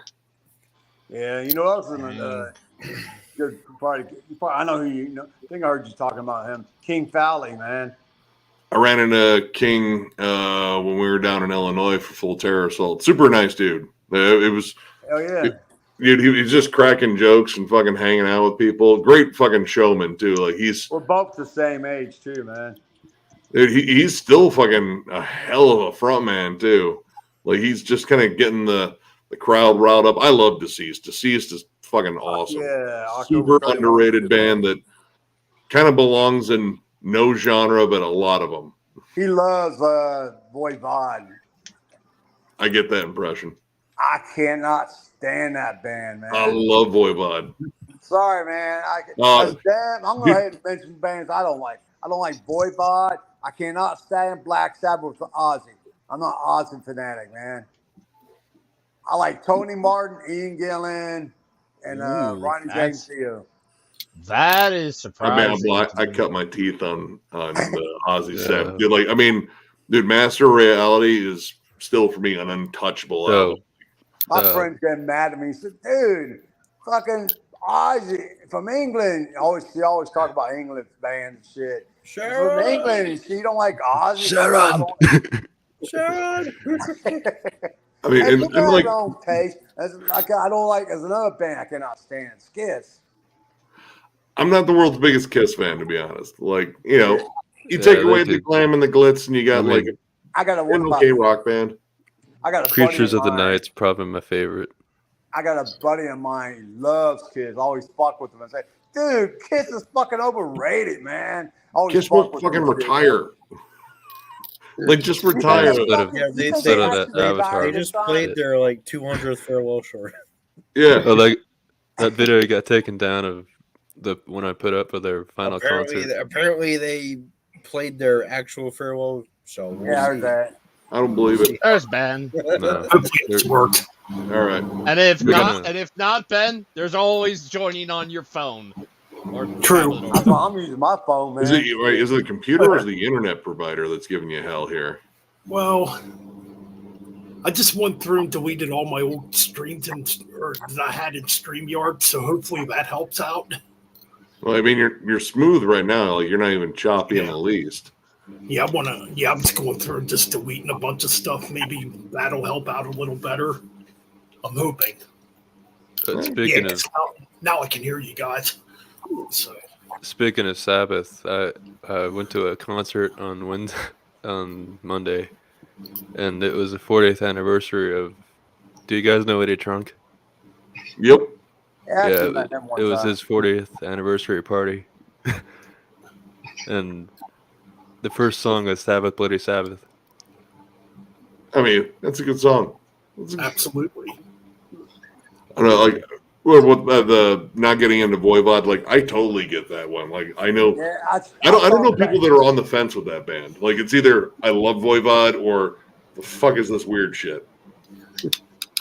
There's no middle ground usually. We're all probably the same age. All y'all 50s, 40s, or what? I'm in I'm my late 20s. 45 tomorrow. I'll be 55. 40. I'm 55, man. That's why you see all the gray in my beard, man. Oh, I got a little. No, I mean, I saw fucking Void Fod with Celtic Frost in 1986. So what? I saw Void Fod in 1986. I thought they sucked, man. That's my opinion. No, I mean, dude, taste is subjective. We all hear music differently. I try to labor that point in videos when it was like, no, man, this sucks, and that's a fact. Like, no, that's an opinion. You just calm down, dude. Oh, you know what to say that. Y'all watch J-Dog's videos? We do. Not like every day, but I usually. I do. I watch them all the time, man. Shit, man. And he always, one thing about him, man, he's always talking about Cannibal Corpse and Deicide. It's always about Cannibal Corpse, Deicide, the fucking Tish, the poles. That's it. You know, Yeah, I I don't- actually know Will. Yeah, bro. You know, I don't know if you heard of this band. Okay, like you're talking about Mortation. There's a heavy metal band called Mortation from Austria. I don't know if you heard of them. No, I've heard of them, but I haven't That's listened to pretty them. good. I think I've seen them pop up when I was searching for Mortician. Yeah. Yeah, from Austria. It's a traditional heavy metal and shit, man. Not shit. Yeah, but I thought I'd seen you post one of their CDs on Facebook one time. yeah, I actually had their. You need to check them out, Ben. You might like them. I'll have to check it out, definitely. That's it, man. And because I think you got what, 3 or 4 albums and shit, man. Oh crap, I have all 4 of them. So I've been listening to metal for fucking 40 fucking years, man. Oh yeah. I mean, actually maybe a little bit more than 30. I mean, yeah, no, this definitely went beyond just being a phase a long time ago. Yeah, I get that all the time. Like, Yeah, people I've been- think it's a phase. Like, That's no, when my family thought it was a phase, you see, man. Never a phase. some of my family did. I think my mom wised up, was like, nah, he's locked in. Like, this is his shit now. I even got my. He's got like 10,000 CDs. It's I not mean- a face. I mean, yeah, it's all right. Yeah, you'll see him have a few Yeah, non-metal or rock. that Instagram video took way off, like way Yeah. more than I may have wanted to. Like I think it's like 300,000 fucking views on Instagram. That's kind of scary. Just 16-second clip, just people go like, "Holy shit, you're an absolute lunatic." Like, yeah, no, I mean, you're not lying. Yeah, it's next year. I don't know if you heard. You probably have heard. Freaking Sodom's coming to Texas, man. Let's see, Sodom in Maryland for Maryland Death Fest. They are Yeah. playing all of Agent Orange, which I think I heard probably you my say that. favorite You said Sodom that on album. your channel one time, right? Hmm? You said that on your channel one time, right? About Agent Orange being one of my favorites, or No, Sodom playing the whole album. I think you heard it on your channel. we might have. I mean, we periodically bring up MDF. Like, we never do like a full-on preview of it, but we might. I don't know. We might just do that anyway this time. But yeah, afterwards we usually talk about all the bands we saw and shit. And like Sodom's a bucket list band that I can't miss, but there's a lot of bands I can't miss, like Dismember, Bloodbath, My Dying Bride. God, Isn't Cryptopsy going to be there doing Blasphemy Made Flesh?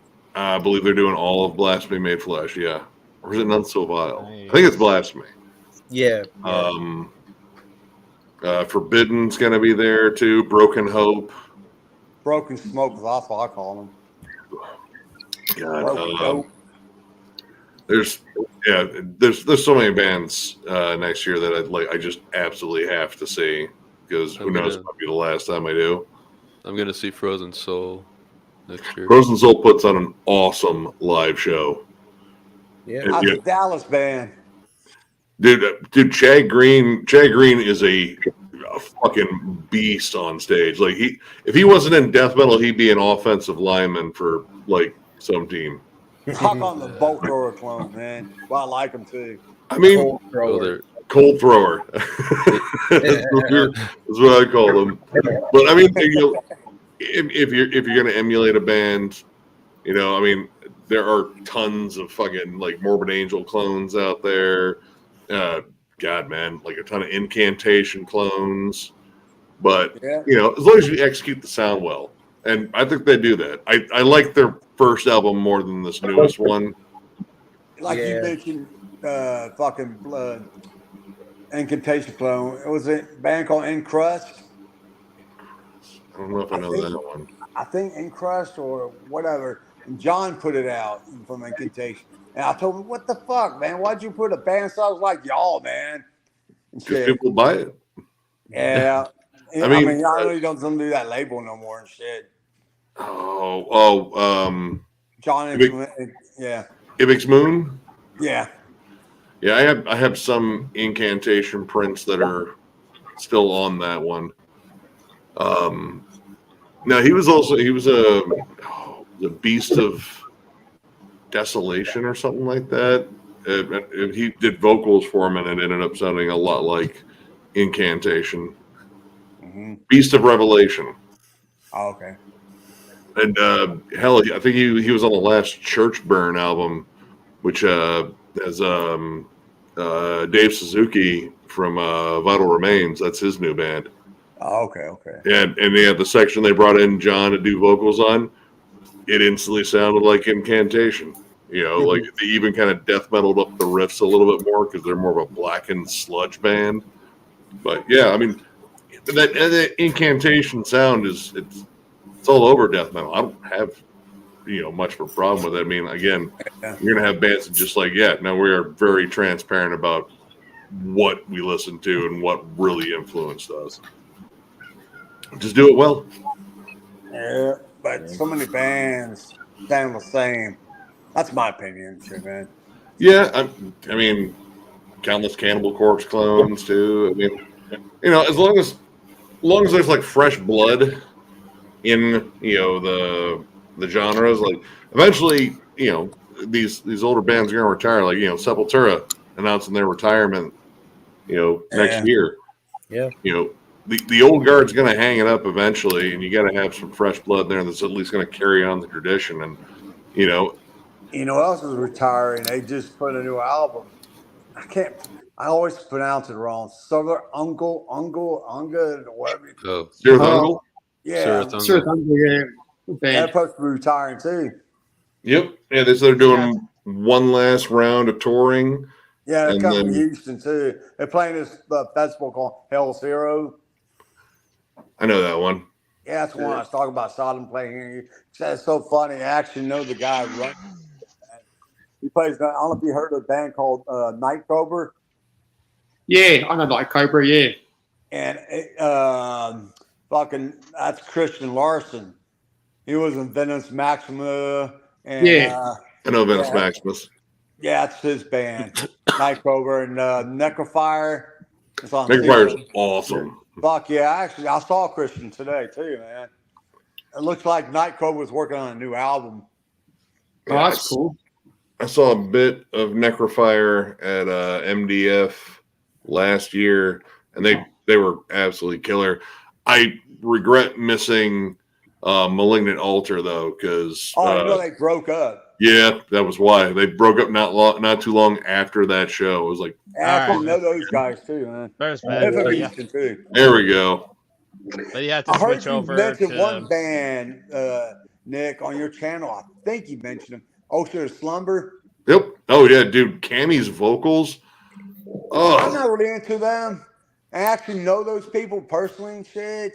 And Dauber, the drummer, that's another beast right there. looks good, man. bad. What's that? hey, I was talking What- about Hey. Oh, sorry. Now I can hear you. okay, Yeah. yeah, you have to man. switch over to what is it? Your tablet he's now? on his phone now, right?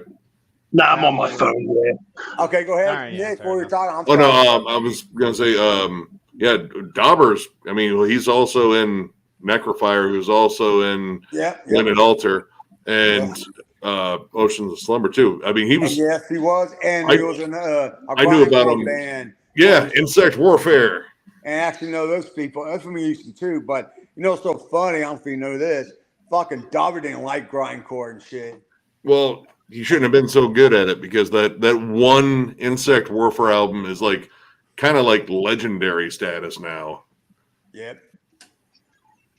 Shit, man. Yeah, they broke up years ago, and they got back together for a fest and broke up again and shit. I was really bummed about Malignant Altar because I mean, as much as we reviewed that one, and I already had my list done, and I was like, "Fuck!" Like I already recorded the videos too, and I really want to add this one. But yeah, like in terms of like Morbid Angel sounding death metal, like that was one of the best I fucking heard. The singer named Will, man, he's a young guy too, man. The vocals were great. The production on that was fantastic. Like that, Oh, that yeah. just checked off like everything I like about death metal. Texas scene has an all right scene for metal and shit, man.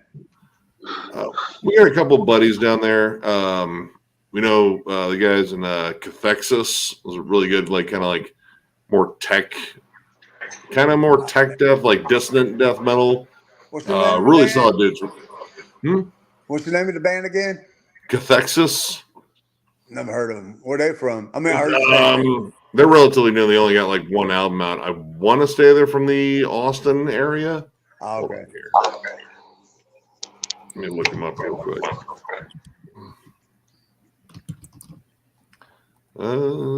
Let's see. Where? Austin, Texas. Yeah. Oh, okay. Oh, not too Yep. far from me. We know those guys, and I know their front man said like we got a lot of good death metal bands, but we get a kind of an overabundance in the brutal death metal category. Like there's just a lot of like slam, brutal death, and tech death that kind of just comes out of there, and it's like we kind of want to do something a little bit different. Like we like techie stuff, we like brutal stuff, but we also like atmosphere and like just riffs, because riffs are always welcome. Like you always say, Texas is all bigger and shit. I mean, fucking from Houston to fucking El Paso, fucking 700 and something miles from here and shit, man. Yeah, dude. That's a whole lot of fucking territory out there. I know it was I forgot where they're from. I know from Cleveland, I think, or Ohio, whatever. The fucking goddamn, what's it called? Destructor. Are they from Ohio? I think so. See, I don't own any of their stuff. A good thrash. Actually, I don't know him personally. We're friends on Facebook. The singer named Dave Overkill. They have a new album came out on Shadow Kingdom. Yeah, they are from Ohio. Holy shit, they're from Euclid, just outside of Cleveland. How far is that from you? From me, about the same distance. I think Euclid's a little bit south of Cleveland, but yeah, probably about an hour and a half. You never heard of him? I've heard of them because I got a T-shirt in the Metalhead box years ago for Destructor. It's like, this doesn't look like a new band. This looks like an old band. Yes, they're from the '80s. I mean, I know you're looking at Metal Archives. Yeah, they have a new album. It's so funny. It's on Shadow Kingdom in my record store here in Houston and shit. Cannot get it. They have a vinyl, but the CD got pushed back. Usually it's supposed to be the opposite. Vinyl gets pushed back, but the CD got pushed back this time. That's why you haven't seen the CD out. Oh, dude, I've seen this album cover too. The forearm dude. Blood, Bone, and Fire. That's a good album. Apparently next year, January, New Inquisition. Ah, shit. God, that dude's so greasy. I don't want to. Nah. You know, have you heard of the not the Blackwell version, the thrash version they did before it came black metal?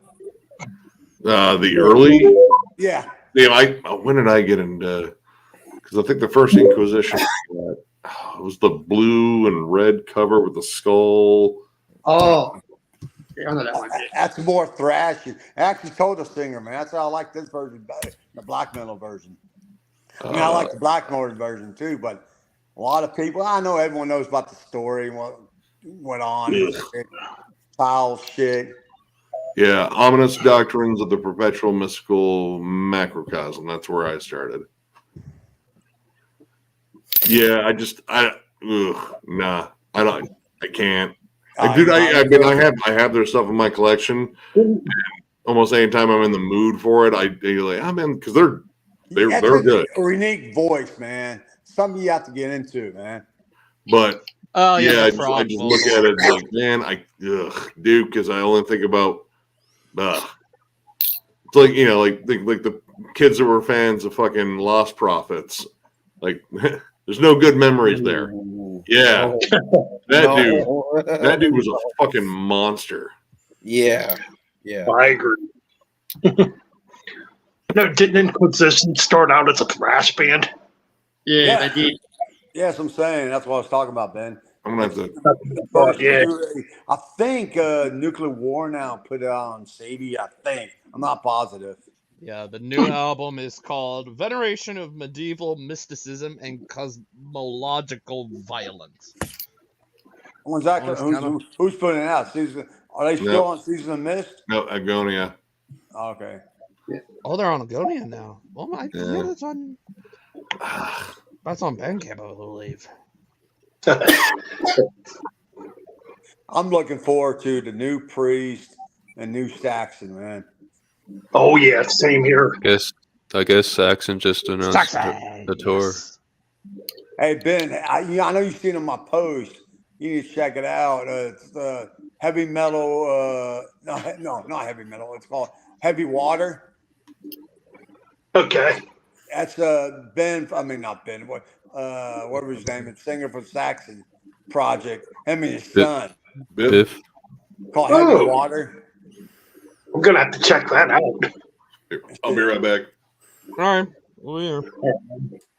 And yeah. What else are we going to? There's so much shit out there, man. It's hard to keep up with shit, man. It's getting really hard to keep up with stuff. Yeah. I mean, that's one thing I like about YouTube. You listen to it. If you like it, buy it. If you don't, you don't have to waste your money. Yep, and you go for YouTube. Go to YouTube. Fuck Spotify. Bandcamp. Well, you have to actually buy the album on iTunes, but still. I Oh just yeah, go on you have YouTube. the Apple. You have the Apple Music. That's right. I forgot about the Apple Music. I don't know. I just use YouTube. But and yeah, if you have YouTube or whatever, if you like it all, if you like it, go and buy it. Yeah, I'm of the same mentality, Fraser. shit. Yeah. I mean, it's something like I'm saying, if you don't like it, it's like, okay, I told myself today, last couple weeks ago, I said, man, I'm not buying any more metal shirts, man. I got too many damn metal shirts. I was just going to collect CDs and shit. That's all I'm going to do, man.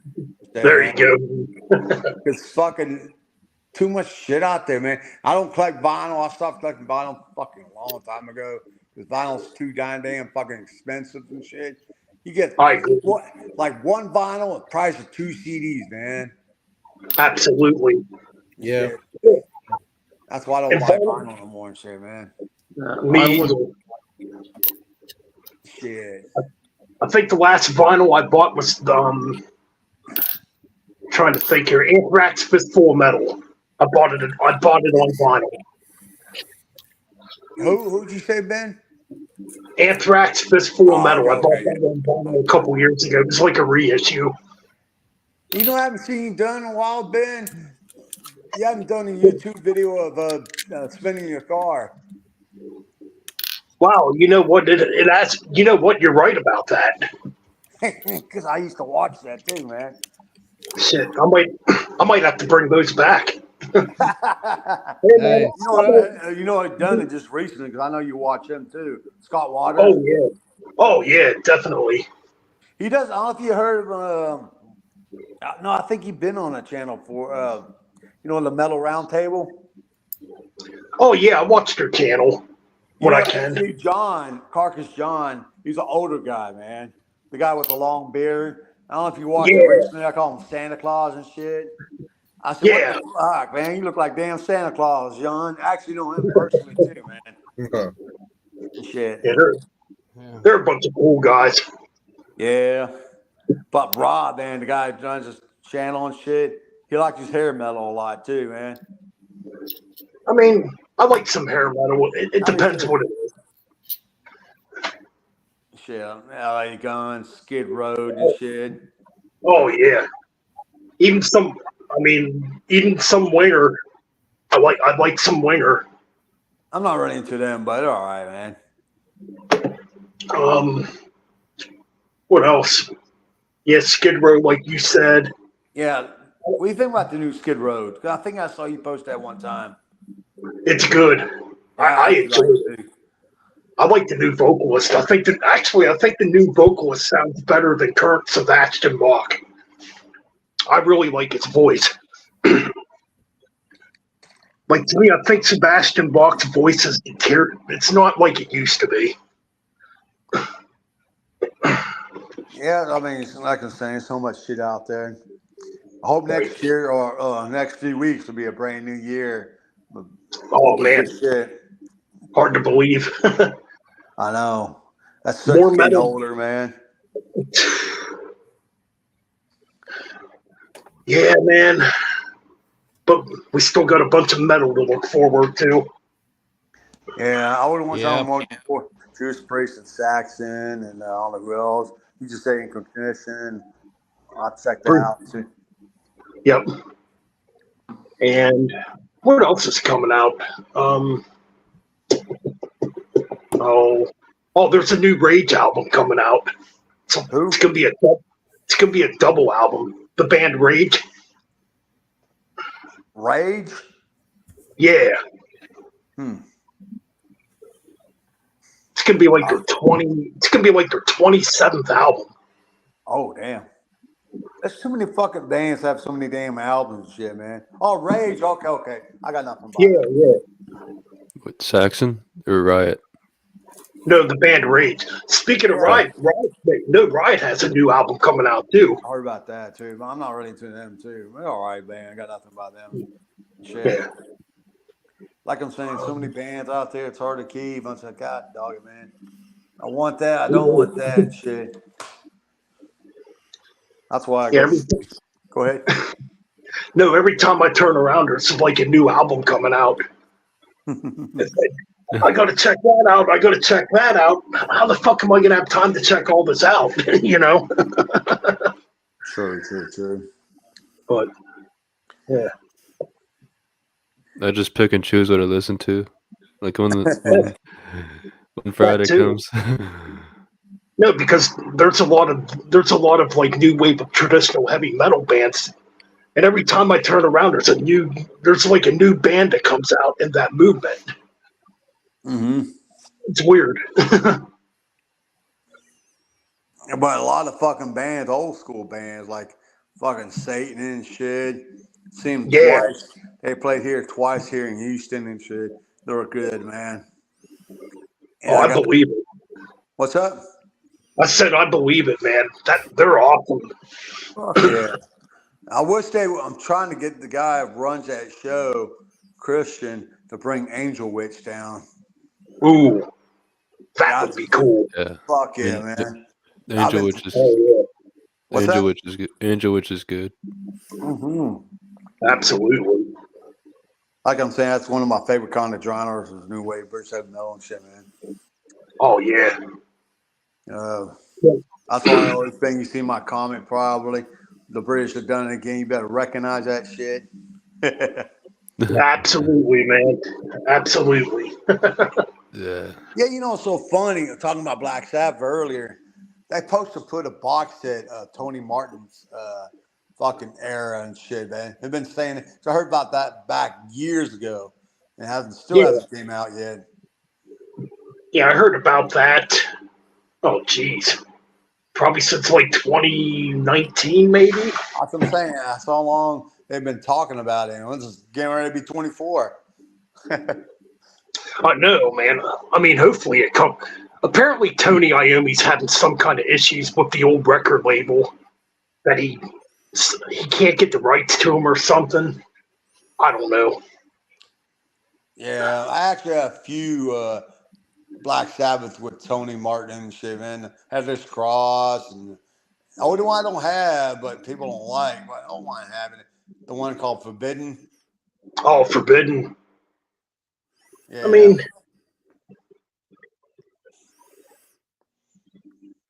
yeah, that's an okay album. I mean, it's just to have and shit, man. Yeah. Yeah. Okay, I'll let y'all talk because I've been talking the most. I like talking, man. I live by myself. I got nowhere to talk to except my little angel, my cat right there. Right, Angel? There you go. All right. Say, what the fuck's wrong with you, Dad? Yeah. So, yeah, but I still can't believe I got that many views. So what? What's that, bro? Oh yeah, That's- about his video. That I was mentioning about that earlier. It's his Eddie Trunk 40th anniversary show video. I actually met Eddie one time. Views. Oh, you were cutting out. Mm-hmm. Ryan is Me? or Someone's Yeah. cutting out. Oh, yeah. Little bit. Mm. Okay, but yeah, I like, Wyatt's video, Eddie Trunk 40th anniversary show, House of Blues, Las Vegas, has 40,000 views. Oh, damn. That's fucking crazy. Dude, sometimes shit gets picked up on the algorithm. Yeah. Dude, holy shit, man. Yeah, pretty much. 40,000 views. That's freaking crazy, man. Dude, that's fucking awesome, And dude. What is the actual? That's- I'm curious what the actual number is. Only Wyatt will know the actual number. 41,000. 41,565. Holy shit. They're part of That's 40. good. And That's Damn. wild, man. Dude, like I said, man, the algorithm's weird. Like some shit just gets picked up, and then other stuff just gets ignored. I saw Right. Geezer Butler was there. Yeah. Who else is there? David Ellison. Oh, I mentioned by That him. is insane. Fucking homeboy from Megadeth, dude. I met him. He fucking charged me to take a picture with him, man. What? No, Wow. dude, Yeah, I'm being serious. that's kind of shady. And plus, fucking get my shit signed too, man. If I want my shit signed, you have to pay for it and shit. I was like, God damn, I did it, man. Damn. Shit, man. I mean, Yeah, I like give it like a- Megadeth and shit. I saw Megadeth 1986 and shit. With I think it was Peace Cells tour. Shit. I actually still have the shirt too, man. Don't fit my fat ass. Shit. Man, you can always go on the second market with those, man. Like people are paying absurd amounts Yeah, for I like, heard about that. plastic My shirts. friends. I like to keep my shit, man. You know, the fucking have and shit. It's okay. I've been there and shit. I have an old Celtic Frost shirt from I think it was the Morbid Tales tour. What I can't remember. I can't remember what tour and shit. Back in the day and shit, man. Yeah, I heard about that, man. That's crazy what people pay for shit. Like I'm saying earlier, fucking shirts. For one-sided shirts, like Exodus shit. Well, no, it's not Exodus. I didn't see him. What story? What I want to. No, it's a fucking Incantation. Were they selling the shirts for about 30, 40 bucks? 35, 40? They were 30 at my show. Like 30 was kind of the baseline price. Yeah, like I'm saying, between 30 and I'm almost sure she used to be fucking $15 back in the day. Dude, I mean, like I said, people are going nuts in the secondary market. Like you get a shirt from an old fucking tour. It was like a limited run. People will pay like hundreds of bucks. Yeah, I know. Actually, I think it was in the one of the Black Dahlia Murder DVDs I had. It was when they were in Sweden and Trevor was drunkenly wandering around the streets of Sweden, and he ran into like some people, and one of them had like just a standard sweatshirt for left-hand path, like no hood, just a long sleeve sweatshirt, and he was like, you know what? Someone pay like really good money for that because those things are like fucking rare. That's the singer that killed himself, right? Yeah. That sucks. I actually like. Oh, dude, he was a great dude. Like he was. Yeah. I went to I saw Testament, Exodus, and Death Angel like the day after that happened in Detroit. They dedicated the whole night to him. Why would you kill himself? It's like fucking John from Dissection killed himself. Yeah, well, his was like, I mean, I think Trevor was going through some stuff that he just wasn't letting on. Yeah. But yeah, John's was strange because it was like very ritualistic. Like if you look at like the report on it, he had like candles surrounding him and like the Satanic Bible and like a whole, black metal stuff. But yeah, he had like, I don't know, there was like some sort of weird ritualistic thing with it. I don't know. I mean, dude, I don't know. Part of it I thought was because like when they tried to do that comeback album with Rain Chaos, did not take off very well. And then, like dealing with the stigma of, well, being a murderer. Like, I mean, dude, that case, like I've read up because I do want to do like a retro review for Dissection because those first two albums are unreal. Like just they played classic. They played here in Houston, fucking off that I think his first album or second album. One time, I actually saw him and shit. I still have my shirt too, man. But I have to, you can't just kind of glaze over that whole thing that happened. But like I was reading into the whole case and everything and how it came down, and like both he and the other gentleman that was involved in the murder, like they're both like selling out each other, so they just pretty much determined based on their testimony that one fired one shot and one fired the other, and we're not sure which one. The guy was gay, right? Yeah, they targeted him because of that, and I think he was a foreigner too. I don't know.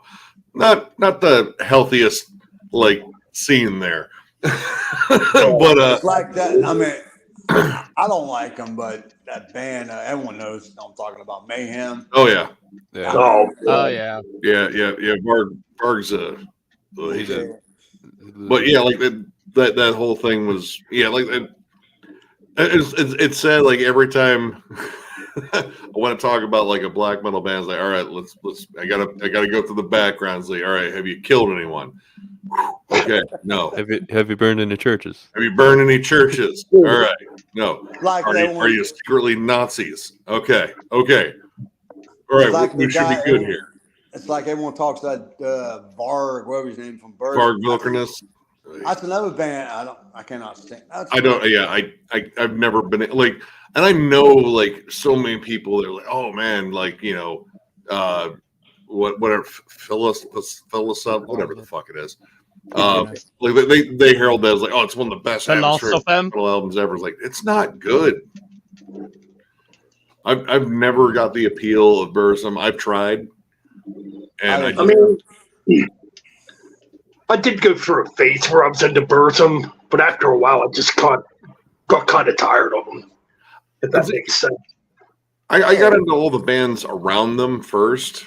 Like, I got into Immortal, and Immortal became like a big favorite because Immortal just knows how to write riffs, and that's out back in the horn. Then got into Dissection, Satyricon. I was like, yeah, these bands are really good. And then by the time I got to Burzum, I was like, what the fuck is this? Sometimes it depends on when you get into something. I think I started with like Borknagar, although they're not really. I mean, they kind of are. Like, I mean, it's still. I think it's like progressive black metal. I guess you could call Borknagar. It's kind of that same classification as Enslaved, which, I mean, they're Enslaved is not purely black metal for damn sure, but they're not black metal. I mean, they'll throw in the occasional black metal, but mostly you hear the prog. You might hear some death metal in there. You might hear some folk metal in there and all that stuff. I mean, they're just great songwriters. That's the thing. Enslaved has a bad album. Yep. Yeah, I'm just gonna say they don't have a bad album at all that I can think of. Yeah, like there's maybe some albums I get into like a little bit less, but I would never call them bad. Like all of them, there's like a well of creativity that they live by and drink from, and like every album sounds like there was a lot of thought put into like all this in terms of like just the songwriting, the transitions, the dynamics, the melodies, the themes. Yeah. Actually, speaking of Mayhem, and I've probably told this story before. I remember a long time ago, I was at Camelot Music. I knew nothing about Mayhem. I didn't know the backstory or nothing. So I was looking at De Mysteriis Dom Satanis, and I got kind of mysterious about it. I'm like, should I buy this? Well, I ended up buying it. To this day, it's the only black metal album that gave me an eerie feeling when I was driving home listening to it. I mean, and then when I heard the backstory, I'm like, well, gee, I guess I wonder why it kind of gave me that feeling. This sounds like murder. Right. I'll show y'all something on a second. I mean, by then, I mean, I don't know. Like, I got into Mayhem a little bit later, but I mean, De Mysteriis was where I started, and I get what people say when they say they hear something that's cold. Was that the last with Euronymous? The only full length with Euronymous, pretty much. Okay, I'll show y'all something real quick. Sorry. All right. Now, oh, yeah, it's Immolation. Yeah, look at this. I'm gonna show y'all something in a second. See that name? Oh yeah. I actually took these pictures. Oh, that's badass, dude. That's not. I can't remember what year that was. And here in Houston and shit, and I got my picture because a buddy of mine knows the lady who runs Pit Magazine, That's why I got my pictures in the Pin magazine. Check this one out. It's really hard. Oh shit! Wait. Oh, who's that? Is that General Surgery? No, Impaled. Yeah, I missed Unpaled, unfortunately, last 50 year. years ago, too. I actually took these pictures, too, man. See the same place called Cardi? I know you don't already see it, but it's the name of the place here in Houston. But it's not around no more and shit. I actually took these pictures and shit, man. Those are good pictures, man. Thank you. That's cool. I was going to show you something, but I got to find it and shit. 1 second. That's pretty cool. 1 second. I mean, yeah, getting some killer pictures of immolation is pretty badass. Yeah, I got them. You see the signatures and shit? Yep. Oh, dude. I mean, yeah, as soon as I saw essentially just the pose and the bald head, like, dude, that's fucking Robert. Oh, you didn't see the signatures? No, I saw the signatures on there too. Yeah. Yeah, I just saw immolation again on this cattle decap tour, dude. They threw in some fucking good deep cuts in the set. They mixed up their set list. They played some stuff. They played 2 cuts, I believe, off of Failures for Gods that they hadn't played in a while. I mean, fucking, I don't know if you ever watch his channel, Roy Fox, Necronomonic. It's called Death Metal Podcast. I think I've heard of that. Channel and shit, and he actually knows those guys from Immolation and Incantation and all that shit, man. There's another band I actually know. I mean, I know the guitar player, don't know him that well. We're friends on Facebook. Bill Finner from Disma. I know Disma. Shit, that's another good band from. Towards the Megalith is one of the best Death Doom albums I think I've ever heard. Fuck yeah, and shit, man. But the Death Metal Podcast, I could have sworn I just saw them pop up because before I jumped on here, I saw my buddy his name's Lee. His channel's Heavy Art Talk. Yeah, he does. literally. So he Yeah, I talks know about him.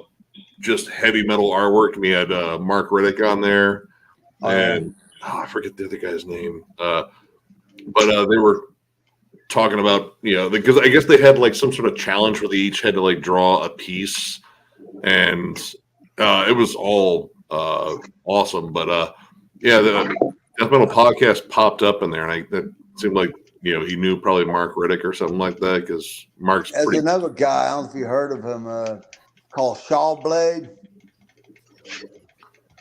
He does artwork. Daniel Shawblade. I don't know that one.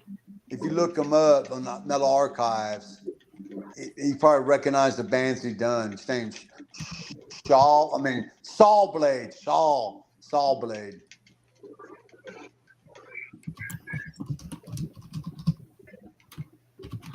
Hold on, sorry. Buddy of mine just messaged me. That's all right. It's John from the channel. Oh, that guy you always had with that big old boy? Oh, no, he's the smaller guy. Okay. Who's that big boy with you, man? Shred. Shred. He's like my younger brother. Yeah. There's also Rid and Miller too. What happened to Miller? Because I know he hurt himself. He was hitting a heavy bag, and it came off wrong, and like he extended out his arm like this, and he tore his bicep off the bone. Whoa, Jesus! Yeah, that's not good. Yeah.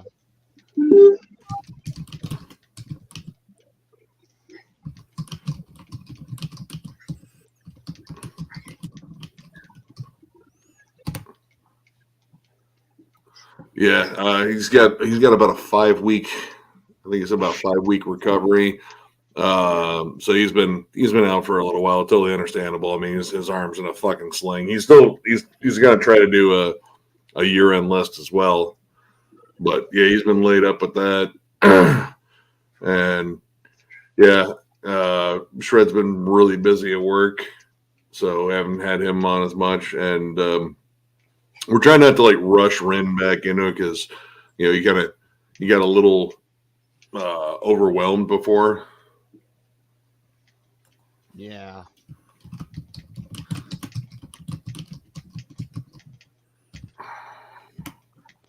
But yeah, Ren's still gonna do a year-end list. In fact, he was telling us, was like, dude, yeah, you guys are right, man. This year's been loaded with killer releases, so this is a giant pain in the ass.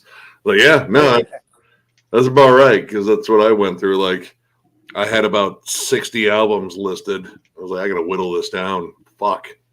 I know mine was like really like jumbled up.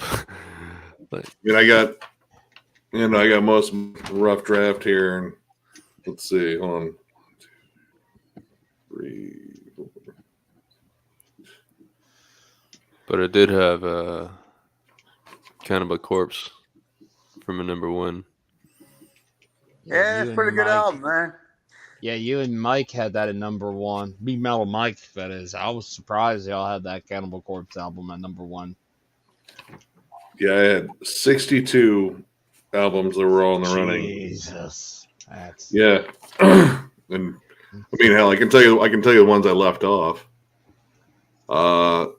Sadly, I had to leave off Ahab, the Choral Tomb. Oh man, I really enjoyed that album too. I forgot about that. That band, Ahab, is that a doom band? Yep, like Funeral Doom, and Yeah, I think I have CDs by that band. Oh, dude, that new one's really good too. Like, it's all themed after. It's all themed after 20,000 Leagues Under the Sea. I'd see. Yeah, it's good. Bastard Grave, another solid death metal act. I want to say they're from Sweden. Blindfolded and Led to the Woods. I really enjoyed that album, but it didn't quite make it. Death Grave. It's the bassist from Autopsy. It's his Death Grind band. Oh, cool. Really, really good.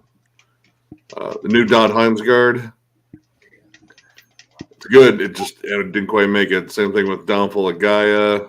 Drain, Living Proof, like really awesome hardcore / crossover. Let's see. End Rain. Oh, one of the big ones. I almost put on Queens of the Stone Age just because I love Queens of the Stone Age. What? I love that band. Wow. But it didn't quite make it. That, man. Some bands people always meant to listen to is Rat and shit. All my friends make fun of me and shit, man. But hey, people have their own taste. You know, I call Guns N' Roses. I call them Guns and Posers, man. Oh, I've never been a big Guns N' Roses fan. Like, there's some songs off of Appetite that are all right, but for the most part, for as much as people prop them up, I feel like they kind of under-deliver on being like the mega band. But I agree. Would you rather have Guns N' Roses or Skid Row? I like Skid Row. Skid Row, probably. Like Slave to the Grind, I thought was a pretty solid album. Speaking of that, Sebastian Bach was there too. Oh, Sebastian Bach was there too? Yeah, I heard he was talking about like there's no reason why Skid Row can't get back together with us, like a full reunion. I was like, yeah, there is. Yeah. Your attitude, partially. Exactly. And his drinking too. I think isn't he sober now, or it looks like he drinks still. Oh well. Yeah, no, Axel doesn't sound great. He kind of looks like Benny Hill. Axel or Sebastian? Axel. Oh yeah. Yeah, I had to leave off Outer Heaven, which I know like a lot of people were super hyped on. It's a good album though. Go Ahead and Die. I really like that follow up, but yeah. Look at what Josh said. Oh yeah, no, he does kind of sound like Mickey Mouse. The new Shooter album. I know Levi was really high on that one. I enjoyed it, but didn't quite make it. Yeah, there were so many damn good releases. So it was an absolute pain in the ass to whittle this one down.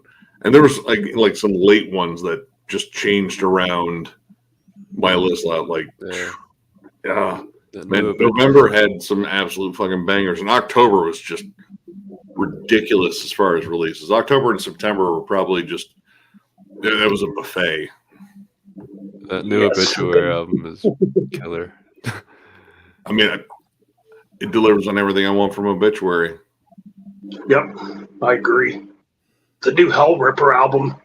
Oh, that's freaking killer. I just finally got that the other day. That might be the best one yet. Like, as a songwriter, man, dude, James, like, he went fucking nuts. That last song, was it Mr. Stewart? It's good. Dude, like, there's like legit like Blackwater Park moments on it. Like, holy shit, I'm getting Opeth on this? What? I can hear it. Yeah, like classic heavy metal, tons of speed metal, but man, those tight thrash riffs, like, man, he's just going Mach 10. Yeah, there's a lot of killer riffs on there. Dude, tons. Yeah, that album. I mean, it rips as advertised, and that's only his third full length, and he's like still like super young. Yeah. Bravo. Yep. I had a really like random list. You want me to read it? Sure. Okay, Metallica, Mammoth WVH, which is Wolfgang. Yep. I bought that. That wasn't bad. No, I've seen him. I just saw him like on the 8th. So he's a good singer. He's a good guitarist. I mean, the leads definitely sound like his dad. Yeah. You're talking about Wolfgang. Yep. Yeah. Nita Strauss, Obituary, Catatonia, Lamb of God, Of Sulfur, Rotten Sound. Josh is back. Sorry. Oh, he is? Yeah, I guess he's sitting in backstage. Yeah. Oh, is he? Sorry about that. Still trying to get used to using this on a mobile phone. I think I got it now. Take it from Catatonia because I missed stuff after Catatonia. Oh yeah, Catatonia, Lamb of God. Was that this year or last year? I think that was last year. Yeah, I think that Lamb of God was last year. Yeah. I didn't listen to the whole thing, but I wasn't impressed with it. Yeah, but, it was okay. It was a Lamb of God album. Crap. Yeah. To me, their albums are just starting to sound the same. Yeah. I mean, Randy shaved his head again, so I don't know.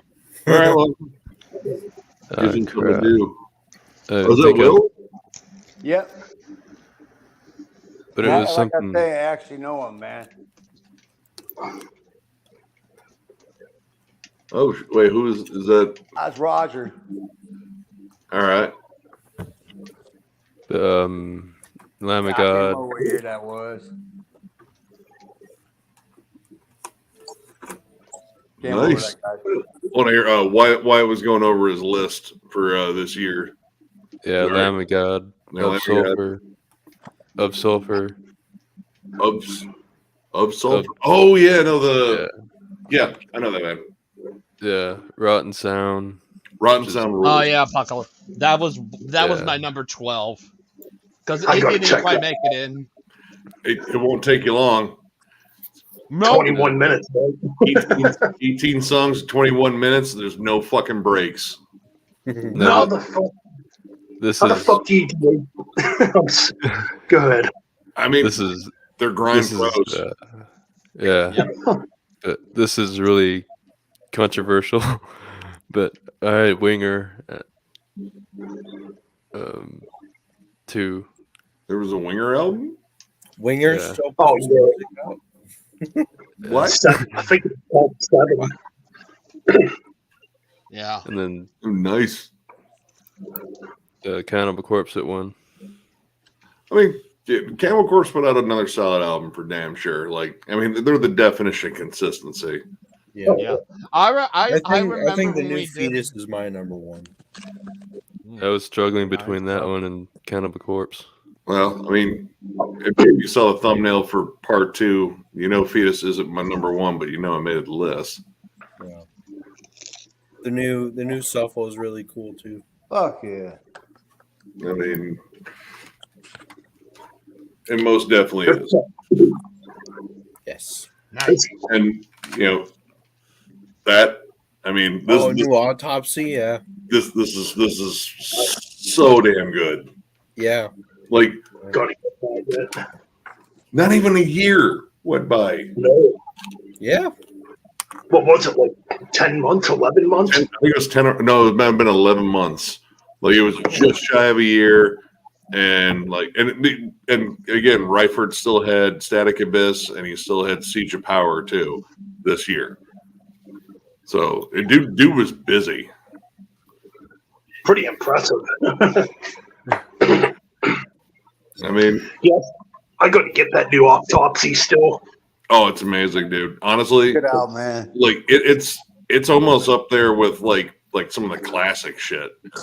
Like, Is it better than Morbidity Triumphant? you know what? Honestly, I think so. And I love Morbidity Triumphant. I thought that was absolutely Really good album. album. Yeah. This one, I think, just everything on it is just better, tighter.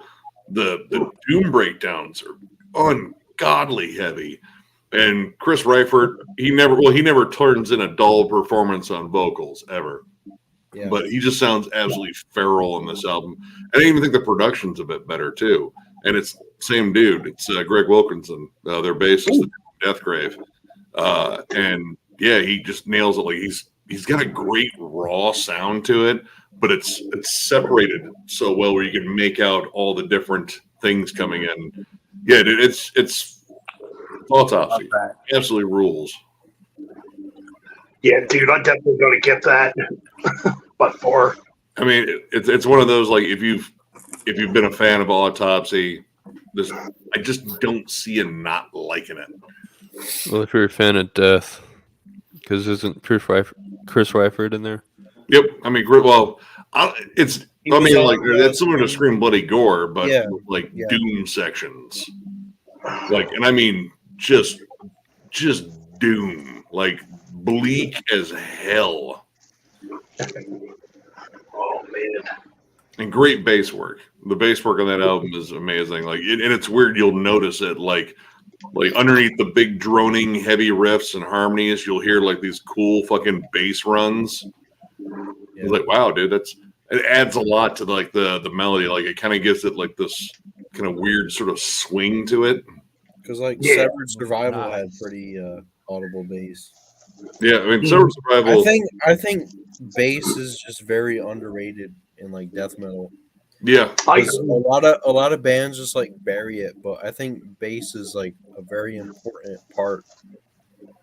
well, the 'Cause, thing it locks in Well, with good. the drums and it adds bottom end to the guitars. You know. I'm just gonna say the thing I like about death metal bass playing is, well, obviously it's deeper sounding. It's more technical. Yeah, that too. Yeah. I don't know. There's something. It has like a darker atmosphere, I guess. Is what I'm trying to say. I mean, like, for me, like, it's like you have the intricacy of all the riffs and, like, you know, the vocal patterns, and, you know, and especially in metal, like, if your rhythm section isn't tight, just go ahead and say you're not doing well. And you got to have a damn good bassist and a damn good drummer there, so that rhythm section really just has to be anchored. And Oh, Yeah, I mean that's like really the glue that holds the whole band together. yep, to me, Like, if you have a sloppy bass player or a sloppy drummer, it's just gonna sound like shit. yep, if you're I like, this isn't death metal, but like it's more like thrash, but Testament. If you have Steve DiGiorgio, and he's not in the band anymore, but Gene? Dave Lombardo. oh yeah, Dave. Well, I mean, yeah, Dave. I mean, honestly, going back as far as was it Tony Clemente and fucking Greg Christensen? They always had a tight rhythm section in Testament. I was just gonna say, when it comes to Testament, well, bass players, definitely when it comes to bass players and thrash metal, I think Greg Christian is probably one of the most underrated bass players. That dude was good. Dude, he had some like great, like iconic bass lines, like the Souls of Black bass line. Oh yeah, that's an instant hook there with just drum and bass. right. And But I mean, even on, oh, good. Nick, I I'm was sorry. just like, I mean, if we're talking about Steve DiGiorgio too, like you can talk about those early Sadus albums. Oh yeah, that's some crazy bass playing there. Dude, Not to mention, he was on that. He did all the bass work on the Megadeth album. Oh yeah, you're right about that. It was pretty good. I think he held back on that one. Like they didn't want him to get too, like, you know, techie. Like it didn't even sound like he was doing like his more fretless stuff. But I mean, you know, Yeah, Which one was that? The Sick, the Dying, and the Dead. yeah, the last album. Yeah, when I saw it, was like, holy Oh. freaking shit, they got Steve DiGiorgio on there. I'm like, I was expecting, chaos, because you had all those guys Who's on that? there. I don't recognize that one. Okay, sorry. I know y'all talking about Black. I was the drummer who was an implication. I was Ruben in a band called Doomis. Huh. Nice. Yeah, nice. Jeez, man, you snapped a lot of shots. Like I'm saying, I like taking pictures and shit, man. Oh, Fraser could definitely tell you stories. That dude knows his metal. I love metal, man. Sorry, I'm showing pictures and shit. I just found these because I just moved, but like 3 weeks ago and shit. I said, oh my God, it's all about these pictures. That is black metal minimalism right there. And it's me right here. I was fucking younger and no gray. Damn. That's a job I used to do. I used to clean shit for a living. Dang. Look at this. Dude, all right, full chainmail and something on fire. Yeah. All right, that's black metal. Jesus. What's up, Kyle? Hey, Kyle. Yeah, but That's me and Aaron from Future Lich and a bunch of other bands. I call them I might have to watch the stream. I might have to watch the stream back. It's really, really hard to see this on a cell phone. yeah. It's all cool though. Ooh, nice. Well, at least you're not having any like technical issues right now. That's a good thing. Yep. You're like, all right, that chainmail. They look like they got like leather padding on underneath that. Probably. That's years and years ago. Yeah, that's like 40 pounds of fucking weight, I'm sure. Like, oh, this show fucking sucks. My shoulders fucking hurt. Chainmail was a bad idea.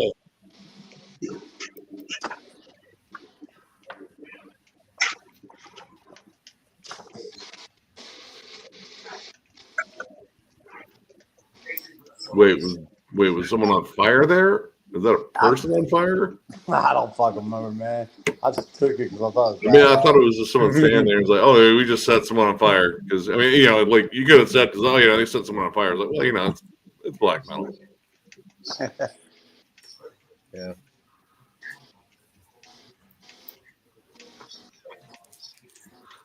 That's the goddamn. That's all guys showing us pictures, man. Yeah, it's Ruben, man. The one that passed away from implication, man. The drummer and shit. Original drummer. Ooh.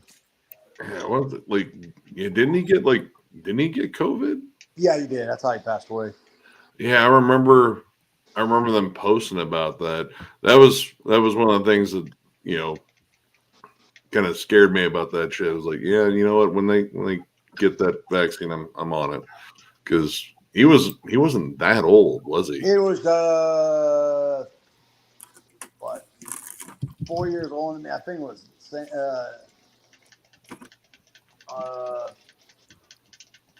58, 59, something like that.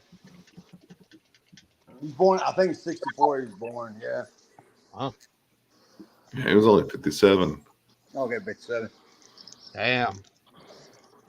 Yeah, and this guy, Wes Weaver, he died from a heart attack. And actually, you know, when me and him went to high school, he was a few years old, same age as Ruben and shit, man. He played, he was in education too. Him and this guy named Jim, I call them the two twin towers, big old boys. You say, man, big old fat boys, man. Yeah. And, Yeah, I remember hearing about that one too.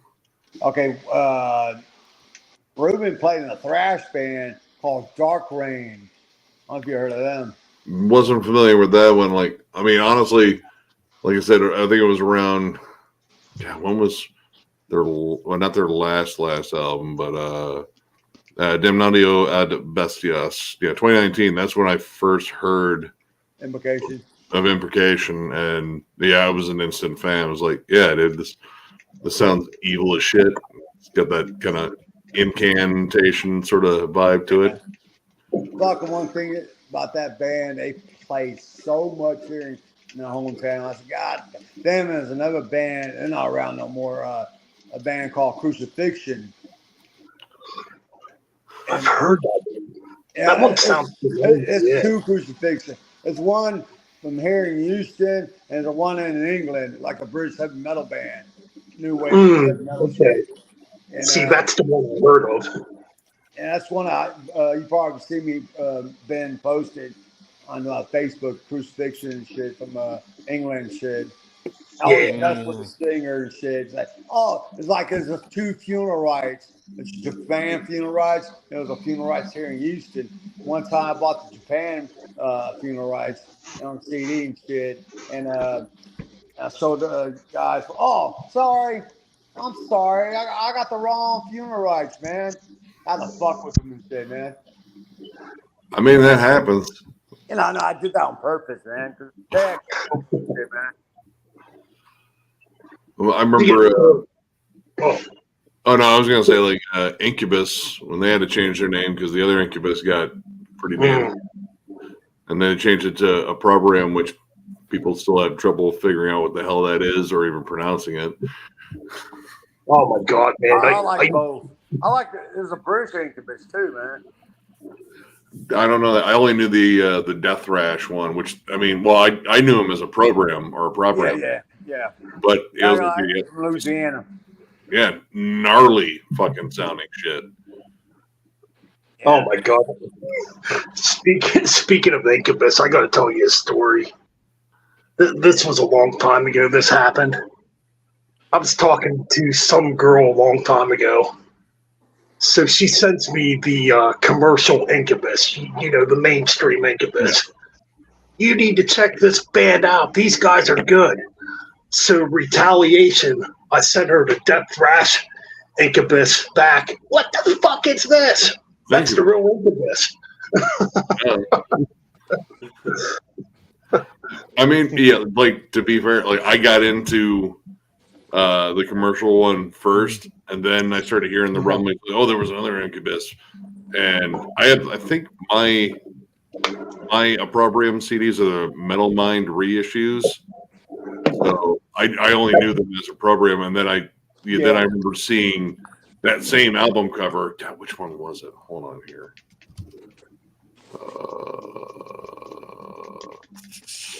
Beyond the Unknown. Okay. I saw that same album cover, but with Incubus written across it. Like, oh, okay. That's the one that's okay. I got it. I think. But I want to say they started reissuing those albums with Incubus on there now. Yeah. think Relapse. Yeah. So maybe they got the rights to the name back or something like that. I don't know. Oh, cool. I mean, it isn't as though Program was a bad name. I thought Program was pretty cool. If you look on the Metal Archives, Nick, I think it's like 7 or 8 Incubus. Oh, 7. Yeah, I think 7. I might be wrong. I know it's 1 from Australia, 2 from England, the 1 from Florida. It's like Mike Brownie from Nocturnal or Nocturnus, whatever you call it. He was in a band called Incubus too. Yeah, there's one from Georgia. Yeah, look Bay at Metal Area. Archives right now? There's 2 from England too. And I actually have both Incubus from England. I mean, it's a good word. What? How many are there? About 7 or 8?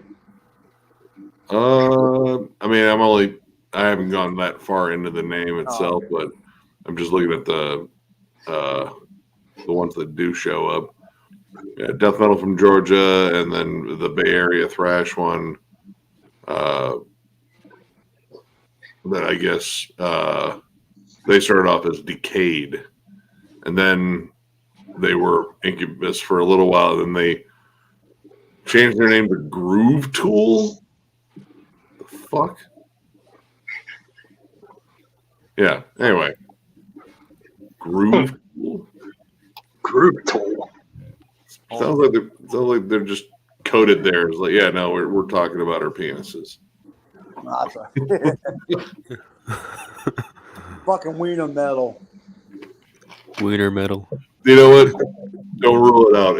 It probably exists. Like, that's how wide open everything is in metal. Like, I was talking to someone today about Gudalax, the poo the poo themed grindcore or gore grind band from France. Like, they wear hazmat suits on stage, and their logo is literally like it's drawn to look like it's just stacked turds. What's the name? Gudalax. I think it's GUA. Let me see. I'm gonna make sure I'm spelling it right. Yeah, GUTALAX. Gudalax. Yeah, they've got like plungers and shit, and yeah. Genre, gore grind, themes, feces.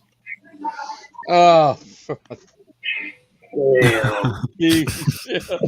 all in other words, they're thinking about shit. Yep.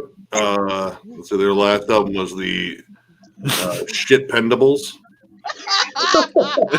The one before that was Shit Happens, and their debut was Shit Beast. Telecockies. Yeah, Telecockies, there you go. Shit Evolution. Stinking Collection was the name of their comp. Art of Shitting, that's their video. I've seen footage of them playing at Obscene Extreme in the Czech Republic, and I mean, they seem entertaining on stage. Like, it's not like the vocals are all one steady, but at the same time, it's like, you know what? I don't want to hear what he's actually saying, because it's going to be all about poop. But that's some bar. They're all right. Like, a lot of like just like 2-step grind, and then like beat beats and blast beats. Like, you know, very, very old school sounding, but like it's ridiculous. But it's intended to be ridiculous. So yeah, but I don't rule out anything in metal anymore. Like, you know, it's like, oh, what's your theme? It's like, My Little Ponies, but they're all addicted to crack. Like, that's our theme. Like, okay, you know what? Cool, go for it. Go for it. I'm curious. Yeah, I guess metal can be almost anything nowadays. I mean, look at It is Look only at- limited by your imagination. look at what Steel Panther do. Yeah, dude, I mean, Steel Panther is just like, all right, let's take all the old cock rock and glam metal, but let's make it even raunchier. Right. Yeah, Or even Guar. and Guar went well beyond like, you know what? We're gonna have stories, themes, crap, Songs about fucking dogs and fucking animals. Yeah, I still don't know that. It's like everything I've heard off of that album is like, no, I'm not. Well, I think it was We Destroy Everything. Oh yeah. Yeah. I'm in love with a dead dog. That's that band I'm talking about. I can't really see it. Yeah. Let's see. Dark Rain. I'm not familiar. That's the guy, Ruben, the drummer I was telling you about earlier. He's in this band too. It's like a thrash band. You need to check him out. Oh, Look at cool. it. Definitely. Yeah, but yeah, like I'm rarely surprised anymore when a band has some sort of like weird theme. Like, you know what? Totally makes sense. Whatever. Can you do it well? I mean, Jeff was doing this whole. He did a whole album versus album or his dad thing on Devin Townsend. Yeah, And, so Yeah, I was Yep. watching that one, and I was rooting for Jimmy on that one because Ziltoid is an amazing album. But yeah, Debbie just did it. He just like, I'm doing an album about a fourth dimensional coffee drinking alien that's out to take over the universe, but is also going to relate to my own personal struggles. Yeah, That's a pretty cool stream because you could really go any direction with Devin Townsend. but Devin Townsend, excuse me. yeah, he's. I mean, like again, he's only. He writes what he's feeling at the time, and sometimes he's weird. Sometimes he's just getting flat out heavy. Sometimes it's very Acoustic. very personal. And Yeah, like he did. Yeah, like he did that one album called Ghost. That was all like, I don't even know what to really call it. It's very stuff, and he's done Very it ambient. before, and he's done ambient, and he did that again recently with the Dream Piece stuff, which I had at my number one pretty much for this year. Yeah. funny. No, I was going to say Jeff brought up doing like a deep dive on Strapping Young Yeah, Lad. I I'm was there. 100% down. Yeah, And same here. I'll telegraph Boy, the not fuck out Jeff. my number one. He already mentioned it. Yeah, I'm not. Alien's probably my favorite. City to me is like kind of untouchable glory. Like there That's kind of- might have been an angrier album that came out in 1997. I mean, look at the song "Shitstorm." Hey, y'all gonna trip on this album? Oh shit! You actually got a copy? No, Yeah, I I heard you can't talking believe about you one time. on your Rarely channel. see physical media for that one. Is That that a Noise Records one too? Yeah. Jesus, have you checked out? See how much it's probably going for on Discogs? No. God, I hate that picture. the fly open was like, dude, you're too close to having your dick out, man. What? The dude with this fly open, the fucking suspenders. Oh, Yeah, I like, didn't no, notice you're that. too close. That's too close. Yep. Yeah, there he is. And everyone's like needlessly oily. There's like a can and a half of Aquanet and I fucking think Tom you G. were talking Warrior about there. them one time on your channel. Yeah. Oh, dude, I fucking love, dude. That's like I don't one like of the the type of- crossover albums. I think I heard you talking about them one time, and I said, nah, I don't really like. I think just recently, right? You talked about them. That was our first retro review with Rin because we kind of lowered I him. heard you Like, talking dude, about one time. we can talk about old school shit. And it was like, we brought up Carnivores. Like, that's only 2 albums, man, and they're both awesome. Oh, yeah. Yeah, Retaliation's like unbelievably good, dude. Suck My Dick and fucking Ground Zero Brooklyn. Dude, Ground Zero Brooklyn fucking. I love that fucking song. Man, yeah, that's such a good song. But it's weird when you listen to that song. It's almost like they're predicting what's going to happen come 9/11. It's weird.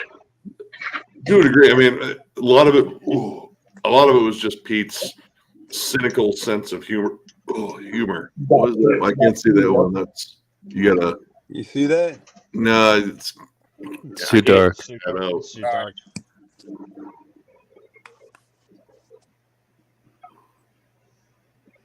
Oh, Cradle of Filth. Nice. Yeah, I actually met Nick Barker and shit. And fucking, this was funny. One of my friends used to go out with him and shit. And fucking came to my house, my old house, a long time ago. And he fucking signed the Cradles, but he X'd all the members out, man. Put all X's on them. I gotta find that CD, man. You gotta trip out and see it. Come on. Looking for it. Oh man. Damn. Hopefully, because I know Nick Barker is trying to get a kidney transplant. Oh shit! Yeah, he's been in some rough shape here. Hopefully, he was able to get it. Dude's been a beast in the drummer for years. Oh my god, that dude was such a killer drummer. His working lockup, especially, dude. That dude is a powerful fucking blast beat. Yes. Yeah. His freaking drum kit was huge too. Yeah. You were saying about Debbie. I definitely think if there's room, I definitely would be in part 3. I mean, you did have to talk to Jeff on that one. I did. I was in there. I don't know if he was joking or not, but he said jokingly I had to pay $250. He was joking, dude. I had a feeling. I had a feeling he was. No, I mean, doing the rest of Devin Townsend, that's that's a big one. But Stubborn Young Lad is one I've been wanting to do a ranking for anyway on the channel. It's just every time I've had it on a fucking a poll, it's always lost. I was like, motherfuckers, come on. Okay. It's a 5-album run. It'll be a quick one. Yeah, that would be a cool ranking. Strapping Young Lad. I mean, I could rank it right now. I pretty much already know what my number one is too when it comes to strapping. I think for me, the only one I've heard from Strapping is one song from Alien. Holy shit, he did. Holy shit. He fucking X'd everyone out and say, here he is right there. Yeah. Damn. Yeah, with Strapping was the one song from Alien Love, I believe. And I was like, holy shit, he can do heavy things? I'm like, fuck. That's definitely one of the more straightforward songs on Alien. I mean, dude. I remember hearing that was in like a Saints Row. It might be Saints Row 3. It was on there. It was on the monks with a lot of other metal bands. I think Opeth was on there. I think Deftones, Diamond Eyes was on there. I think maybe Mastodon too. But hearing that, I was like, holy shit. And I recognized, I'm like, that Devi? Oh, well, holy shit. The music video for that one's wild too. He was very inspired by Evil Dead. Love. Yep, with a question mark. Yeah. Yeah, that main riff on that song is that little bend at the end. The only time I saw him was acoustic opening for Avatar. I've seen him 3 times for Devin Townsend project. More the DTP stuff. I'm just listening to those now. What I think I was listening to Key and Addicted. Cadaver? Oh shit, yeah. I know Cadaver. Man, I was listening to Key and Addicted, the first 2 DTP albums. Oh shit, you got Carnage in there too. Yeah, nice. It's very rare. I was gonna say, man, I don't think I've ever seen a version like that with Cadaver on it. I've seen originals for Dark Recollections before. Yeah, I mean, very rare, and I paid $10 for it. You gotta love deals like that. Pardon me?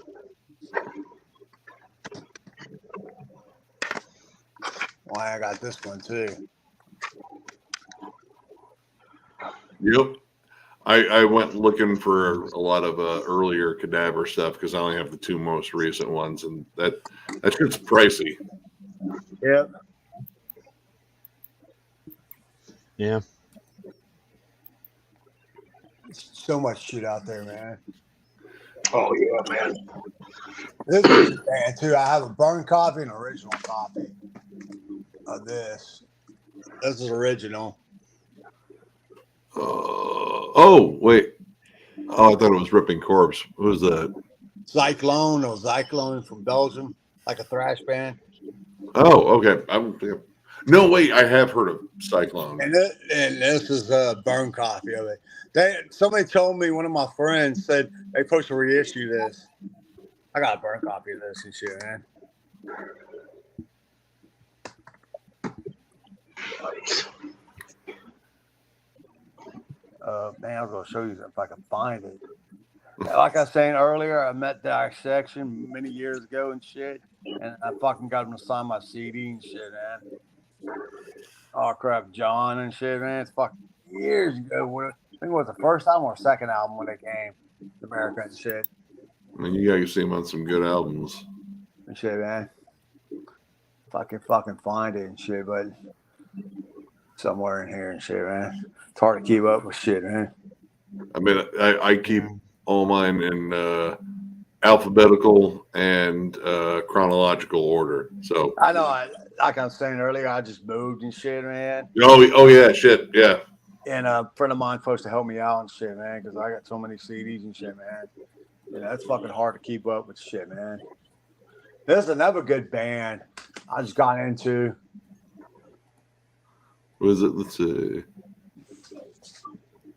Death Dealer. Deaf Dealer? Yeah, it's like traditional heavy metal, man. I've heard of them. Yeah. Yeah. And I know I just got them. I got the box set of this. Oh, Dawkin. Rocking with the Cockin. We're talking about Cemetery Urn. Yep. I don't have that one. I have, which ones do I have by that? I don't know if you like this band. Cyanide. Cyanide? Oh, no. I love Cyanide. And I don't know if I don't think I have that one. Yeah, I got a bunch of Cyanides. And I don't know if you probably heard of them. I think you said on your channel.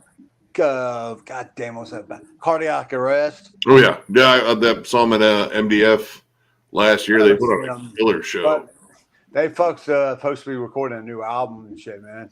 I'm down. Cyanide. Yep, I have that one. God's Death. That one's a killer album.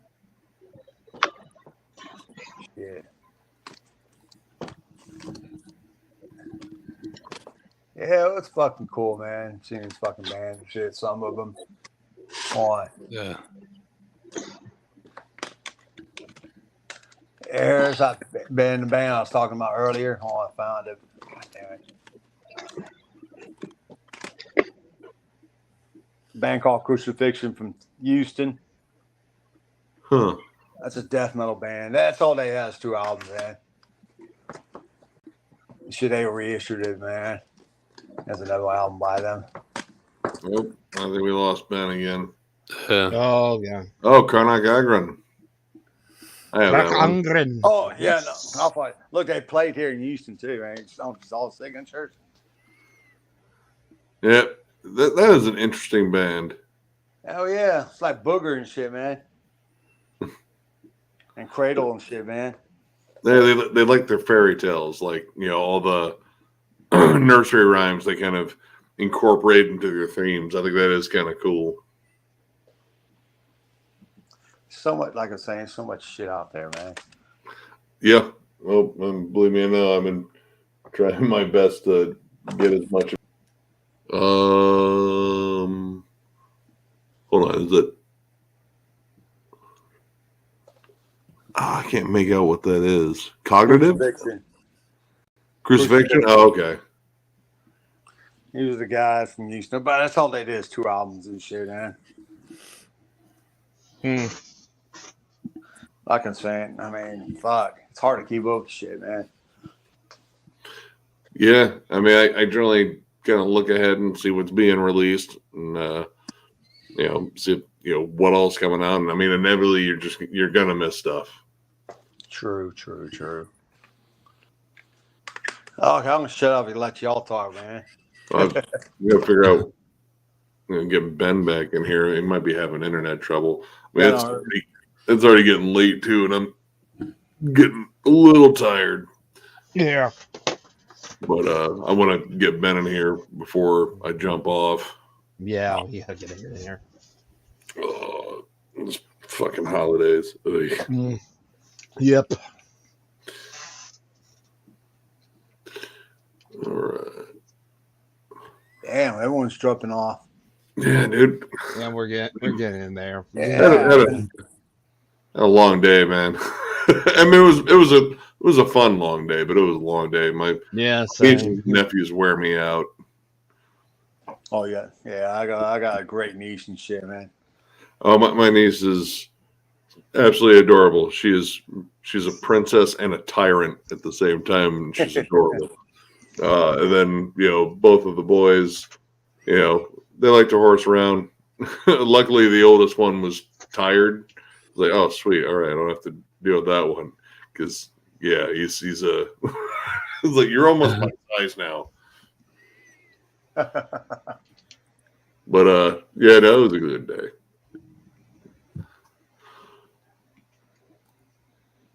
Yeah. Maybe Ben's not coming back on. I mean, he might try to get back on. I at least want to send him off. But it was a pleasure meeting you, man. You too, bro. Yeah, dude, you got some fucking killer shit in that collection, dude. Yeah, like I'm saying, fucking 55 years old. I've been listening to metal for fucking 40 years, man. I mean, yeah, I've been a metalhead for a long time too. 45. You just said 2 years ago. Well, I'll be 45 in less than 24 hours. Never wrong with that. Never wrong with that shit. It just means I beat my record for most consecutive days lived. Yeah. Another trip around the sun. But what shows are coming up in y'all's hometown? Oh, hey, there's Ben. There he is. Nothing. I think Mortal Skull is playing in Detroit. Yeah. They have a new album coming out too next year. Yep. Oh, the artwork looks disgusting. Vader is doing another tour. Yeah, I saw that with Origin. Prong and Voivod are doing a co-headlining tour. And Municipal Waste. Ashton Orion or Tony. They're doing a tour. I think Necrot and Dead Heat are on the bill. And I forget the other band on there. But there's some shows coming up. But hey, I'm going to jump off because I'm getting sleepy. But good hang, guys. And catch you around. I'll see you around for sure. All right. See you guys. Peace. All right. Yeah. All right. Y'all take care. I'm heading out too, so see ya. All right. All right. So it's down to us. All right. Oh, wow. We're past 3 hours. You know what? Yeah, I think I'm just going to end the stream. So. Shit. Yeah. Fucking Roy, Death Metal Podcast one time, he did exactly 10 hours. 10 hours. Yeah, that shit was on there too. Not for 10 hours. I mean, on the comments and shit. Actually, I think when he barely started and shit, man. So him and my buddy, you need to check out Jamming Out Badass. And he does he interviews people too, man. Oh, cool. He did like I say, he did J-Dog a couple days ago and shit. It's called Jamming Out Badass and shit. I'll have to check that out, man. Definitely. And he does an interview. He did an interview with what's his name? Tim from Anal Cunt. He does interviews he did an interview with Bill from Disma. And thing you did an interview with Alex from Immolation shit. I mean, I don't know if it's still on his channel and shit, man. Yeah, I'll probably get off and watch a little tube before I go to bed myself, man. All right, man. Well, thanks for coming on, Fraser. Appreciate it, man. Yeah, nice It's been a meeting you. pleasure. Nice to meet you all too, man. Y'all All be right, cool, brother. man. Take it easy and keep it metal, man. Okay, you too, bro. Later. Yeah. All right, down to the four of us. Frederick's still here? Yeah. Yeah. All right. I mean, I'm probably not going to keep this thing going too long. I was just checking my laptop to see if the fucking internet connection's working any better. It's still being fucking shit. I don't know what the fuck's going on. Hey, Wi-Fi, fuck you.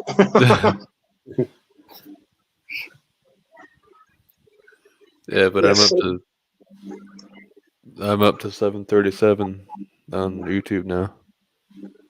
what, subscriber-wise? Yeah. Hey, man, that's good. Keep posting Eddie Trunk videos. You might have 10,000 subs next week. Did you see that one rant I posted of him? No. I'll have to check it out. Yeah. It was a rant of him talking about Peter Frampton and Peter Frampton tweeting out a thing about the Rock and Roll Hall of Fame and how it's going to be a special guest. Oh, yeah. Oh, excuse me. Yeah. It was like a 20-minute rant. 20-minute rant. Shit, I'll check that out. I told you guys, fucking negativity gets you views on YouTube. That one didn't have it anywhere near what the last video I had was.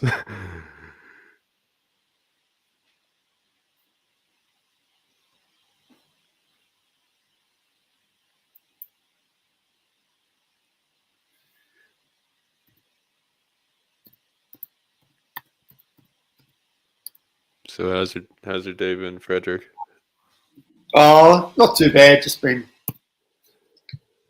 fighting a ear infection and Yeah. No, I get it because I have something going on too. Like I think I have a cold, but and I had like a couple of. And I've been house sitting as well last week, and so I've just been busy. yeah. Then playing video games and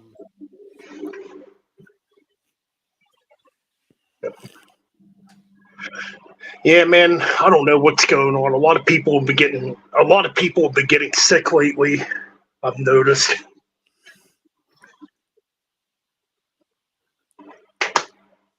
Yeah, that's why I've been in and out, like muting my mic, muting my mic and stuff.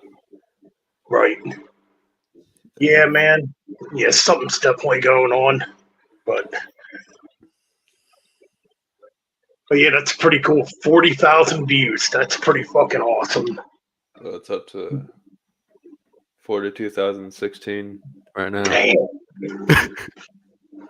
Holy fuck. Guess I'll have to dig up some Eddie Trunk footage. Fucking no. That's weird, man. I never would have thought it would be that. Mm-mm. Wake up tomorrow morning, you'll have like 10,000 subscribers. What the fuck happened?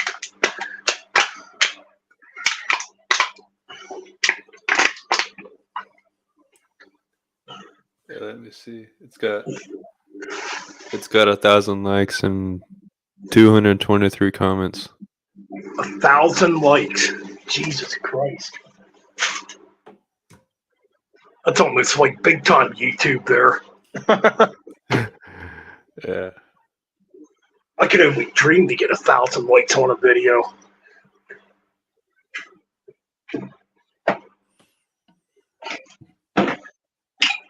Yeah. by far is my most popular video. That's fucking crazy.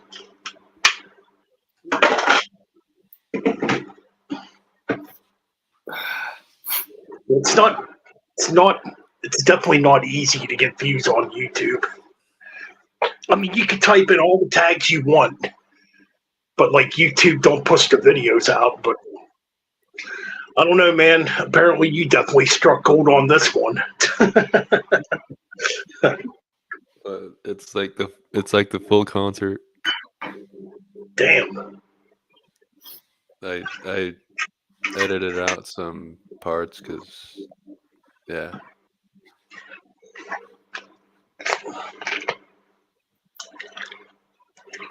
Well, what I did was I put all the videos I had together without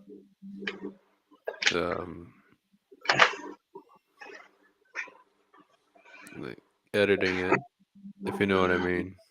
Yeah, I know what you mean. Yeah. Well, it's kind of fucking weird. I did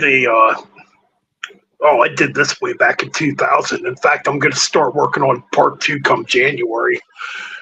Well, I did this. Oh, man. It's still on this channel, too. Well, I did a Pantera retrospective, and I put it on the Metal Bastards Hangout podcast channel. And, yeah, it's a retrospective of, 80s Pantera. Yeah. It's almost up to 10,000 views. And on this channel, it only has 77 views. I can't figure that one out. It's weird. It should be the first video you see on the channel. Right.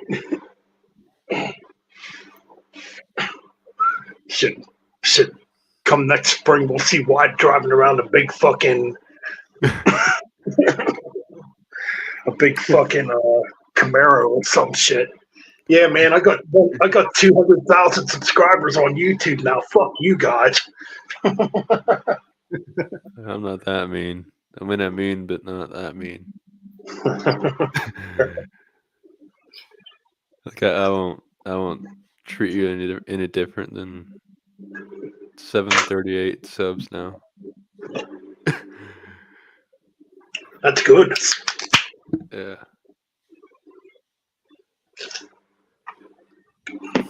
It's kind of like back in trying to think what it was now, over the summertime. I don't know how this got linked to Wrestle Talk TV, but I remember that. Me and Ryan were just doing a random stream, and we're just paying tribute to the Iron Sheik. All of a sudden, I noticed my views are going up in my stream. I'm like, what the fuck's going on here? It jumped up to like 700 people in the stream. And I'm thinking in the back of my mind, I'm not a wrestling channel. I don't exactly know why you are here. Just because I talk about, wrestling sometimes. And come on, a name like Metal Ben's Chronicles, you should know that this is a metal channel, a music channel, not a wrestling channel. Yeah. We jumped up to like 200. Yeah, we jumped up to like 2,600 views in that stream. But then you had people in the stream telling us, entertain us. We're telling them we're not a fucking wrestling channel, It's like, what do you want? Do you want us to pull our pants down and moon use? What's funny is my mom sent me a video of, I guess Tommy Thayer was at the store yesterday. Yeah. She sent me a picture of him, like with his wife or whatever. Oh wow, that's pretty cool. I guess. Yeah, people are. I posted it in a group, a Kiss group, and they were saying mean stuff. Like, fake Ace or something. Go figure. Yeah.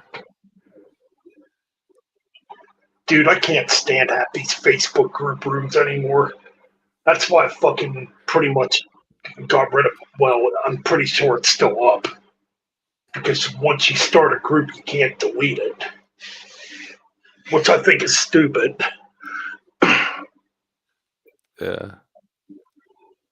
Yeah, because I put retired. Yeah, I put retired on that page, basically saying I'm not doing these fucking group rooms no more Yeah. because I think they're stupid.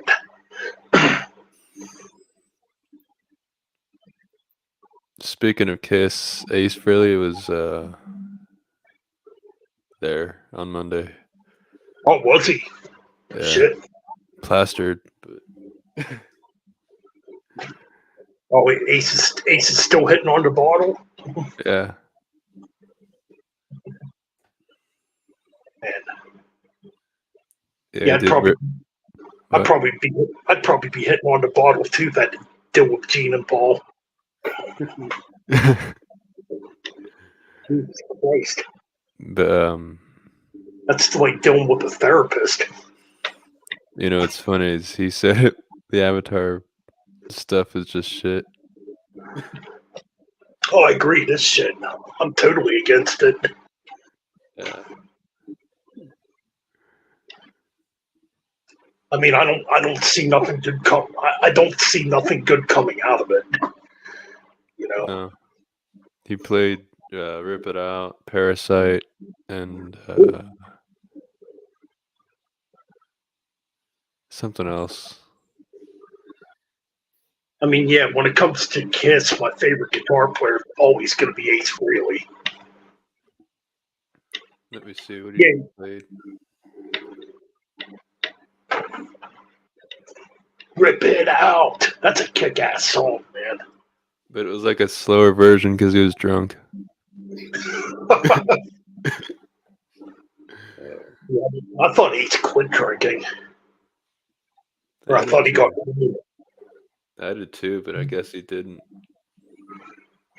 I mean, you know, what can you say? It's freaking Ace. Oh, Cold Gin. That's the other one he played. Oh, that's a killer tune. Yeah, when it comes to Kiss, man, the 70s stuff's always going to be my favorite.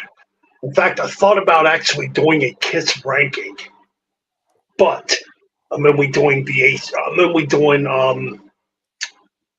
trying to think how I'm going to do this. I guess I could do just the makeup albums, which would go up to Creatures of the Night.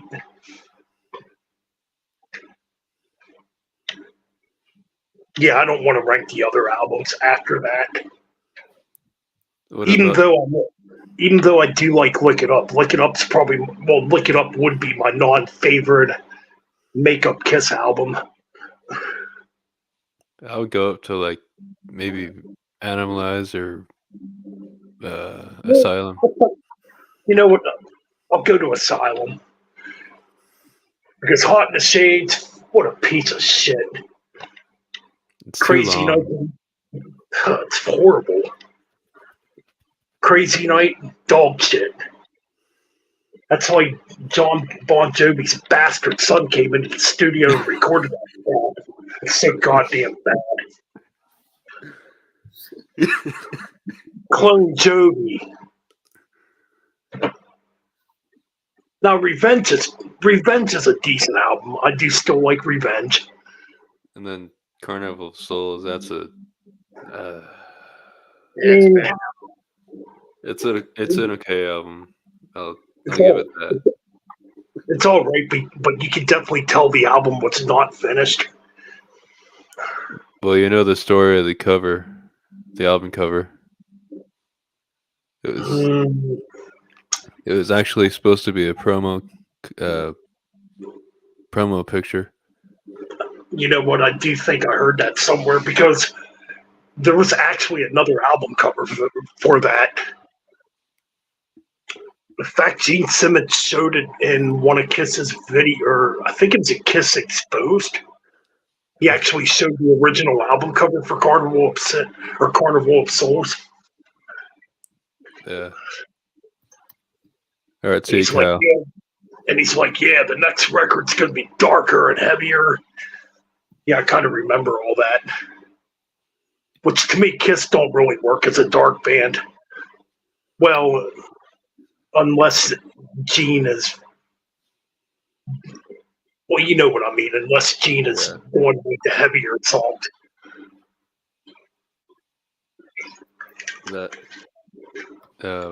I put a video of Kiss's final show at Madison Square Garden on, and they took it down. I got a strike now. Ooh. I was going to say, yeah, that's pretty risky, probably putting that one up. But I'm happy it got taken down because it's the other video, that Daddy Trunk one's got more. I was going to say, I'm surprised that one hasn't been taken down. See, YouTube's fucking weird. Like, well, you guys know I do that Metal Bastards radio show on the other channel. And I get it. Well, I kind of figured out how to get around it. Like when you're going to look for songs, you got to make sure the band has a page, or at least a topic page that you can use on YouTube. So now, when it comes to Ozzy Osbourne, never use anything from Ozzy. It's weird because you can use Black Sabbath, but his solo stuff, it'll get taken down. Speaking of Sabbath, do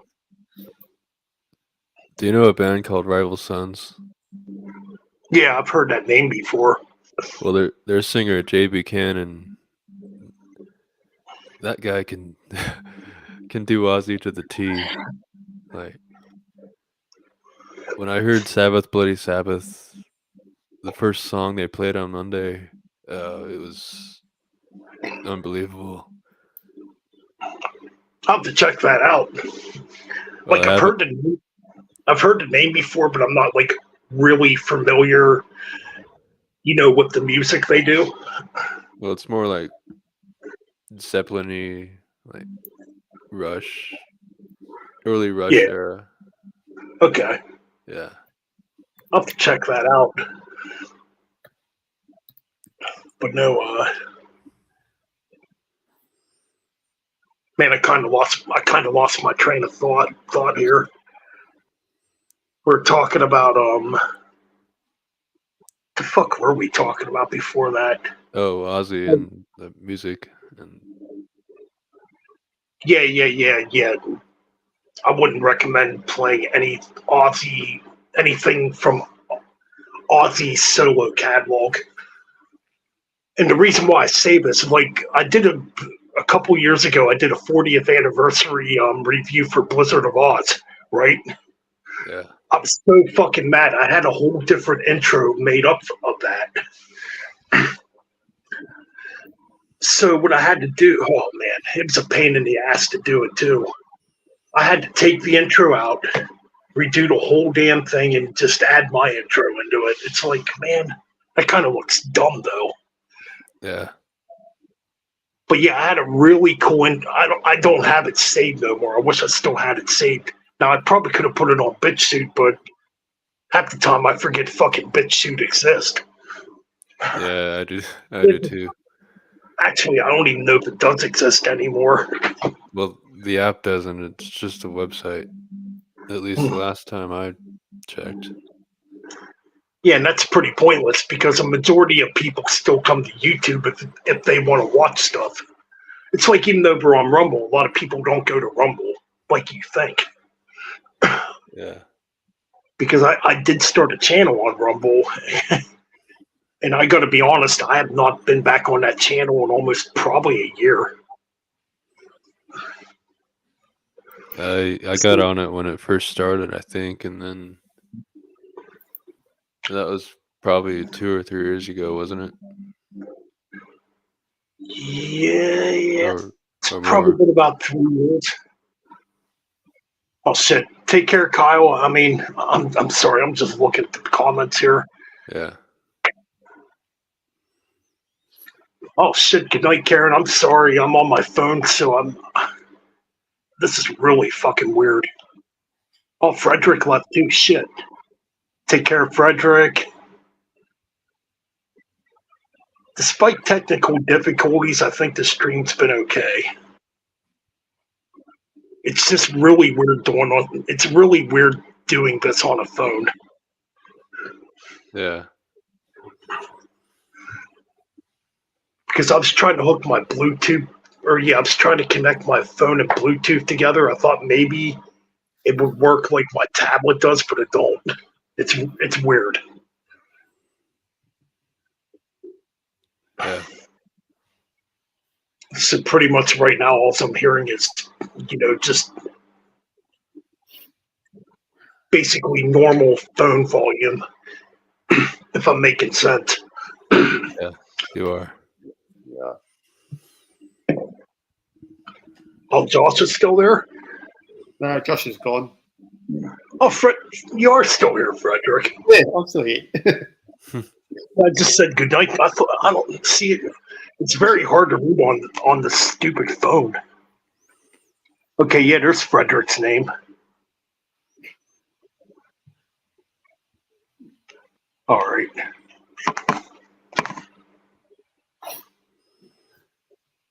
No, I was just looking up at Kiss Carnival of Souls cover, and I found it. It's just the alt cover is much better.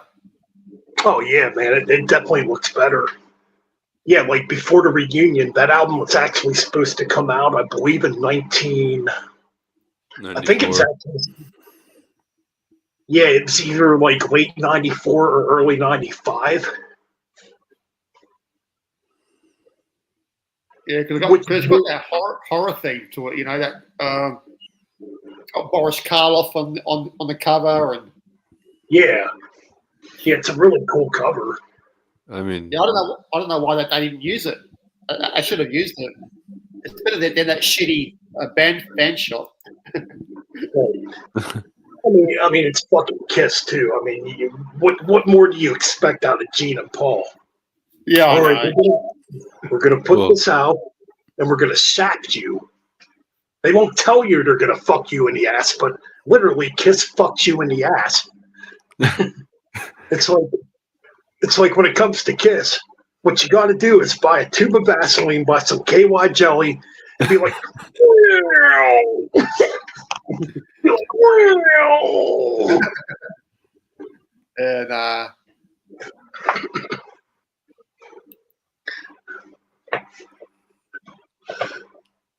all right, clap those hands. I'm sticking it in your ass. It's pretty much Kiss for you. there's a Kiss group called Sync Army on Facebook. That's fucking weird. Yeah. And the admin of it is always making videos saying how Tommy Thayer's gay and stuff, and he's Paul's bitch boy. well, everybody's. That's fucked up because I'll sit there and think to myself, you know what? I'm so goddamn sick of hearing about Kiss. But dude, I'll still find channels that put out entertaining Kiss videos, and it's like, goddamn, I gotta watch it. I don't know why, because I'm sitting there thinking to myself, I'm tired of fucking hearing about them.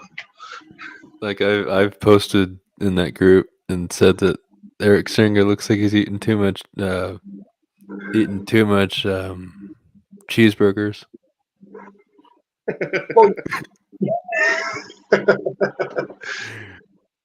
We'll get ready. We'll get ready. There's going to be a 2025, 2026 Kiss comeback tour because the Avatar's going to fail. And Gene and Paul are gonna, if they're still alive. I mean, I don't wish ill will on them, even though we're kind of bashing them. But yeah, Gene's gonna be like, Paul, you know what? The Avatar failed. I think it would be a great business decision if we went back out and toured again. This time we're gonna do it right, like the fans wanted to. We're going to get Ace and Peter back in the lineup. And by then, Peter's going to be like in his 80s. I could see it, though. I could really see it. Yeah, I reckon too. And they'll put out a new album. Oh, Jesus Christ. It's going to be called Sinkers of the Night. No, it's going to be called the Generiatics of the Night. Old Fats of the Night. We are old fats of the night. We got our walking frames and walking sticks. We can't get out. No, the next album. No, the next album's going to be called "Hungry and Power." Or wait a minute. Let me word this better. "Hungry and Power."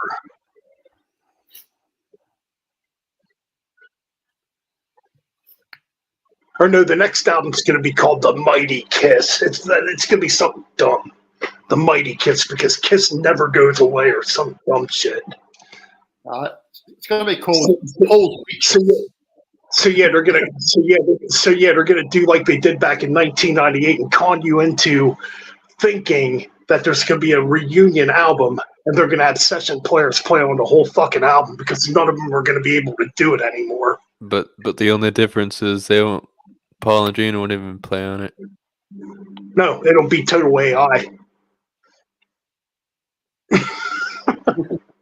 I could see it too. Bloody robotic, right? Actually, in all honesty, though, I don't even see Peter Criss even agreeing to that. Peter Criss seems to be happy doing what he's doing. I don't see Ace doing that either. I mean, Ace might. He's kind of still money hungry. Peter seems like he's moved on from Kiss. Like I seen a video up on YouTube not too long ago, actually. I mean, I guess Peter Criss is back to playing again, but he's doing what he loves to do. He's playing jazz music, which that's what he was influenced by, you know. Yeah. And I gotta say, he sounded pretty fucking good. And maybe that's because he's back in his comfort zone, you know. And he can actually sing too. Oh, no, there's no debate that Peter Criss was the best vocalist of Kiss. I mean, Gene Simmons in his prime was probably decent. I mean, Gene had a cool voice. Actually, you know what? I got to give Gene a little bit of credit. He can actually still sing that stuff. Paul is done. He can't do none of that anymore. He's a diva. Yeah, that's true. Like maybe if Gene did a solo tour, it wouldn't be so bad. I wouldn't mind seeing a Gene, solo tour. But man, yeah, Paul's finished. Like I don't want to see a fucking hoarse voice trying to sing Shandy or what's the other one? Oh, well, there's a bunch of Love Gun. Unmasked or well, yeah, Shandy. I don't even know if I think they brought Shandy back a couple of years ago. Yeah, they did. I looked it up on YouTube. Dude, Paul sounded terrible. Yeah, his voice is gone.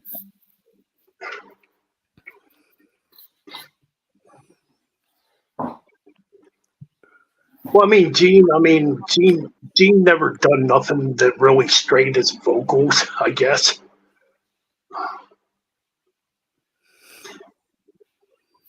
No, when you listen to like God of Thunder or even Paralyzed in '92, he's got that same sound. Right. Which that's kind of weird. Like for the longest time before I knew, I actually thought Gene wrote God of Thunder. It was Paul that wrote that. Have you heard the sped up version of that? No, but I have heard the demo version of Paul singing it from way back. It sounds terrible. Yeah, it doesn't fit him. No. Nah, it don't fit him at all. See, we're even talking about Kiss. We're fucking guilty too. We sit there and say, "Oh yeah, we don't want to hear no Kiss talk no more," and we're sitting up here talking about Kiss. It's kind of hard not to. I mean, it's kind of hard not to because they are kind of interesting to talk about. Yeah, they're like a. It's kind of like a love-hate thing, I guess. Yeah. You know what I mean? Yeah. Because back in the 70s, nobody could touch them. You know. In the 70s, they were innovators, and in the 80s, and they were followers. That's what I think. Yeah, especially after Asylum.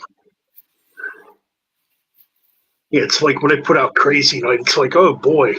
Like I said earlier, here comes fucking John Bon Jovi's bastard twin brother or bastard son to bastardize this fucking crap. We know who produced that album. I think it was Ron Emerson. Yeah. God, that album sucked. That's it. And he's the one who told them to put keyboards and all that synth in, I think. Well, that's a weird period, too, because Gene wasn't even focused on the band at the time.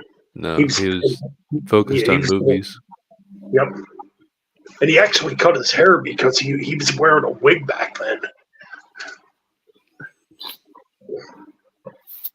Yeah, on Animalized.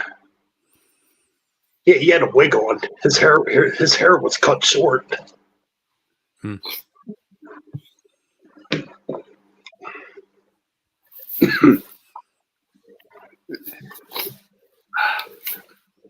Yeah. But the thing is with Kiss, I mean, love them, hate them, they are one of the most influential bands out there. Oh, they are. Because now a lot of modern day bands, sort of like do cover songs by Kiss, especially the more heavier side of Kiss. Like God of Thunder, Creatures of the Night. All the more heavier, harder tracks by Kiss. A lot of bands like to cover those songs. Right. Could you imagine if Kiss would have did the polar opposite back in the 80s? Like they did those cool albums like fucking Creatures, Lick It Up. Even Animalized. I think Animalized had good stuff on it. It's still kind of heavy. Could you imagine if they would have said, you know what? Because Eric Carr was into that speed metal shit and playing faster. So could you imagine if Eric Carr would have won could you imagine if Kiss would have won Against the Grain and maybe did a speed metal album like Agent Still or something? Yeah, I could see that, because Paul's voice back then was very much like in that speed metal vein, vocals. Yeah, that's true. And well, even Gene, because I'm trying to think, there's a couple tracks on oh God, I know there's one on Lick It Up where Gene Simmons is doing like this high falsetto voice. Oh yeah, I think it's not on the 8th day. Is it? It's not. It isn't Not for the Innocent, is it? No, it isn't. Yeah, that's the one. Not for the Innocent. At the end, he's screaming high. Oh. Like if you could go back and rewrite history in that period. Like, okay, Kiss did these cool heavy metal albums, Lick It Up, Creatures of the Night. if they would have went more of that direction, like heavier, faster, what that would sound like. Yeah, I think it would have been good because remember Vinnie Vincent as well. He was a shredder, you know. Mm-hmm. You check out Yeah. the debut Vinnie Vincent Invasion, you know. That's almost a speed metal album. Dude, that guitar playing's just over the top. That's a weird one. Yeah. Like, what is that album? It's like a fucked up version of hair metal.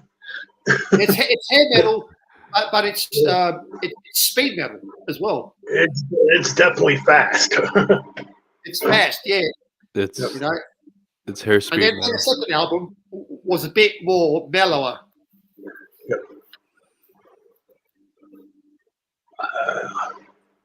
It's just one of the mysteries. Like, if Kiss would have went in the opposite direction, maybe even added in like some doom metal elements, like the God of Thunder thing, you know, Yeah. or War Machine, something like that. Those Well, the kids. Elder. The Elder was almost doomy. Yeah, Mr. Blackwell is probably the darkest. You know. At least That's an underrated. Dude, that's an underrated album, I think. Like, I was late to the Elder. I didn't hear the Elder till '98. Well, okay. I've told my backstory on Kiss before. How when I first heard them, I fucking hated them. But I started out on the wrong albums. It's Crazy Night and Hot in the Shades. I'm like, these albums fucking suck. And yeah, like I said, it was around the reunion tour in '95, '96, where I kind of got mysterious about Kiss. I'm like, well, they used to wear makeup at one time. Kind of curious what it sounds like. So I went out and bought Destroyer. I'm like, fuck, this is way better than Hot in the Shades. You know what I mean? Yeah. Yeah. The worst track on Hot in the Shade is like Read My Body. That's They're all oh, that song's terrible. Even though every song on that album's pretty much fucking dog shit.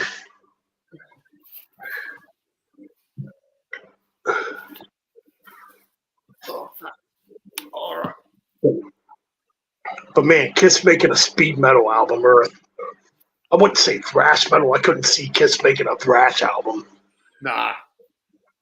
Like a mixture of doom metal, maybe American power metal and speed metal. Yeah, would have been interesting. Yeah, sort of like what Judas Priest were doing, you know, sort of mixing it up, Right? You know, doing a fast album, then doing a more traditional heavy metal album, and then mixing it up on their next album. Yeah, Right, Kiss did that, you know. I think it would, like you said, it would be interesting, but with their egos, you know, none of them would say, "Oh, we'll play these songs live because it doesn't fit our image."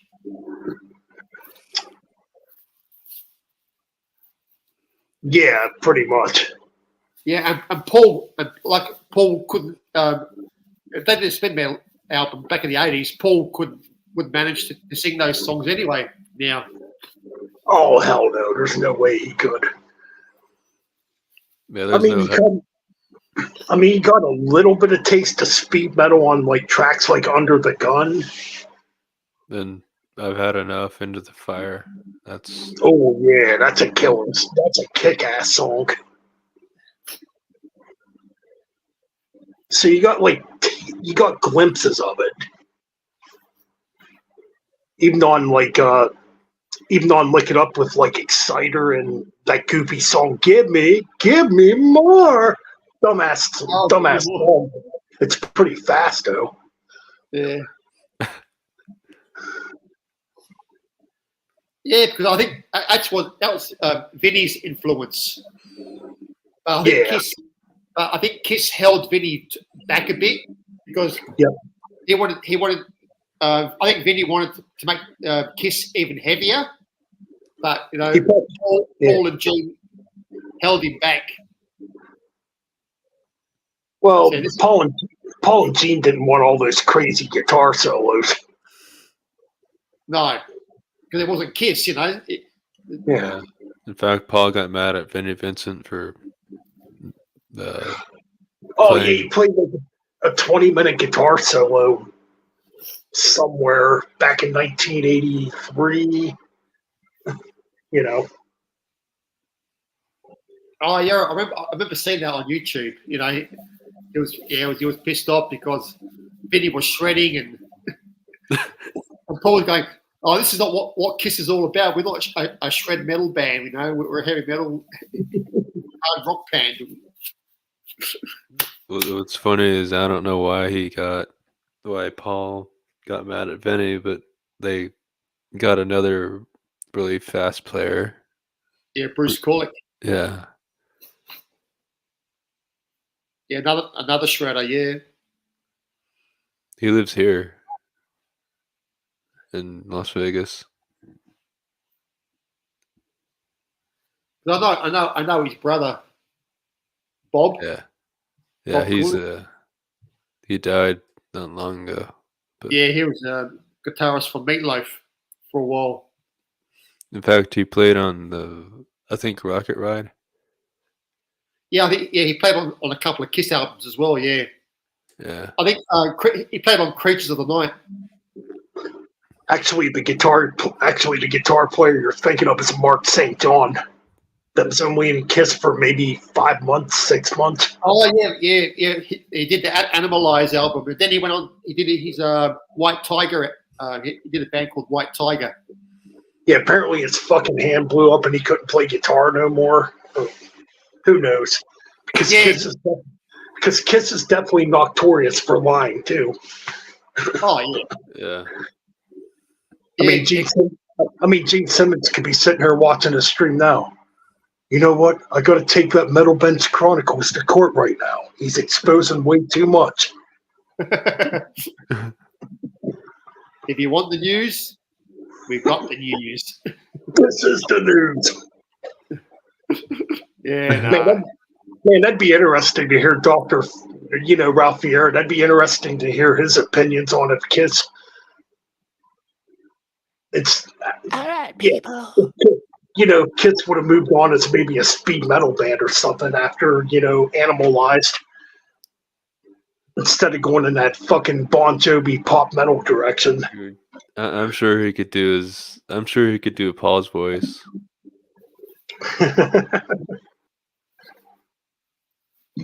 That'd be funny to hear. All right, guys, I'm gonna head out. It's been almost 4 hours. Yeah, you know what? We're at the 4-hour mark. People will start bitching. Oh, these streets are too long. If you want a 24-hour stream, donate $10 to the Metal Bastards Patreon, and we'll do a 10-hour stream. Yeah, donate to GoFundMe too. Yeah. I could start a Patreon. Actually, technically, I do. Well, no, I can't get back in my Patreon account. But, anyways, we got some badass new Metal Bench Chronicles shirts.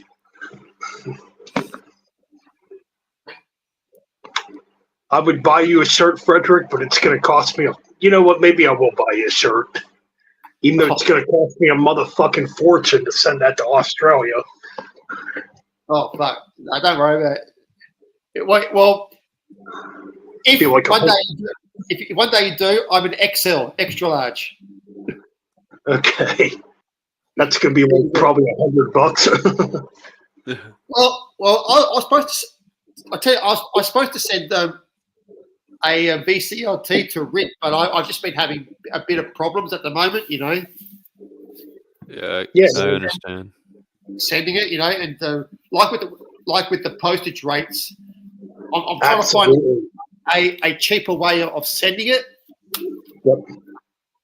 Yep. Like I think the cheapest for me is under 2 kilos. It's like $50 Australian Ouch. For shipping? for shipping. Yeah, $50 for shipping. Holy balls. that's for 2 kilo.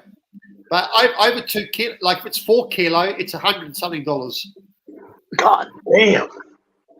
You know, it's so Expensive. it's so expensive now.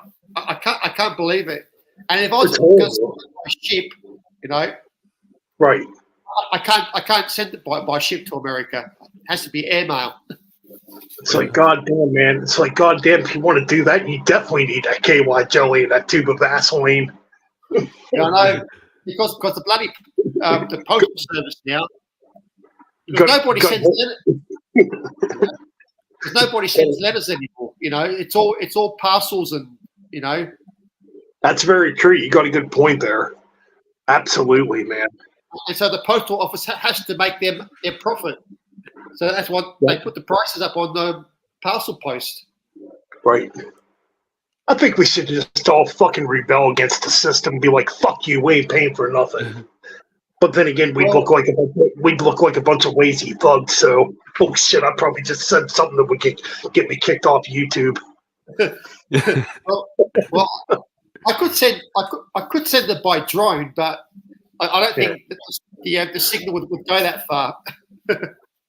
No, ladies and gentlemen, I do not condone rioting against the postal service. Exactly. Unless you got a gun. We don't support anarchy. Even though the fucking government deserves it. But no, anyways, kick-ass stream. Yeah. Technical difficulties and all. We got in a KISS conversation again. Yeah. And also check out next year Metalomania because I'll be on Metalomania next year. Yes, definitely check that out, people, and subscribe to Frederick Zunko. What is Frederick's fucking nickname these days? F-I-R-Y. The Cheech and Chong song. There we go. That's right, sub to Frederick. Check out Metalomania, Chris. Throw out some metal, of course. Fraser don't have a YouTube channel, but he does go on other people's YouTube channels, and he talks fucking metal. Yeah, he seems cool. Oh yeah, he's fucking awesome. I've known Frederick. Frederick and Fraser. Jesus Christ, dude, that could be a sitcom. Frederick and Fraser. That could definitely be a sitcom. The Aussie and Texan metalheads. Roommating here in America, or in Australia, wherever. Long lost metal brothers. Yeah, that too, you know. But anyway, anyways, yes, pretty fun ass stream here tonight on this. Well, I guess it's Sunday morning. I don't have to work tonight. I have the night off. What will Metal Ben do on Sunday night? Do another radio show or something? You know what? I was thinking that. Another Metal Bastards radio show tonight over on Metal Bastards Hangout podcast. That's right. But anyways, as always, thanks to Frederick, thanks to WideXM. I just called you WideXM. Maybe, you know why? Because it is, you know why? Because it is 40,000 views. 41,000 at this point. Yeah. Shit, tomorrow you might wake up and have more subscribers than WideXM. You don't know. No, that's true. You know, he might get an extra 2.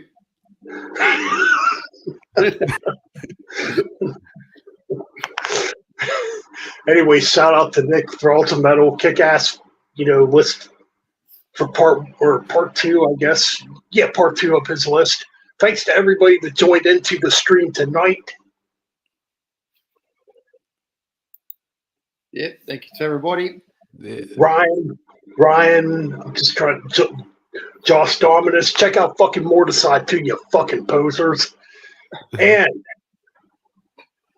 Keep it fucking metal. All right, peace, guys. Take it easy. Yeah. Let's see if I can do this. Let's see if I can do this on my phone here. This is fucking weird. All right, guys. Yes, take care. Hopefully, I can at least play the outro here. Yeah. Hopefully you All right, can. guys. Metal up your fucking twats. All right, we're out. All right, see ya. All right, peace.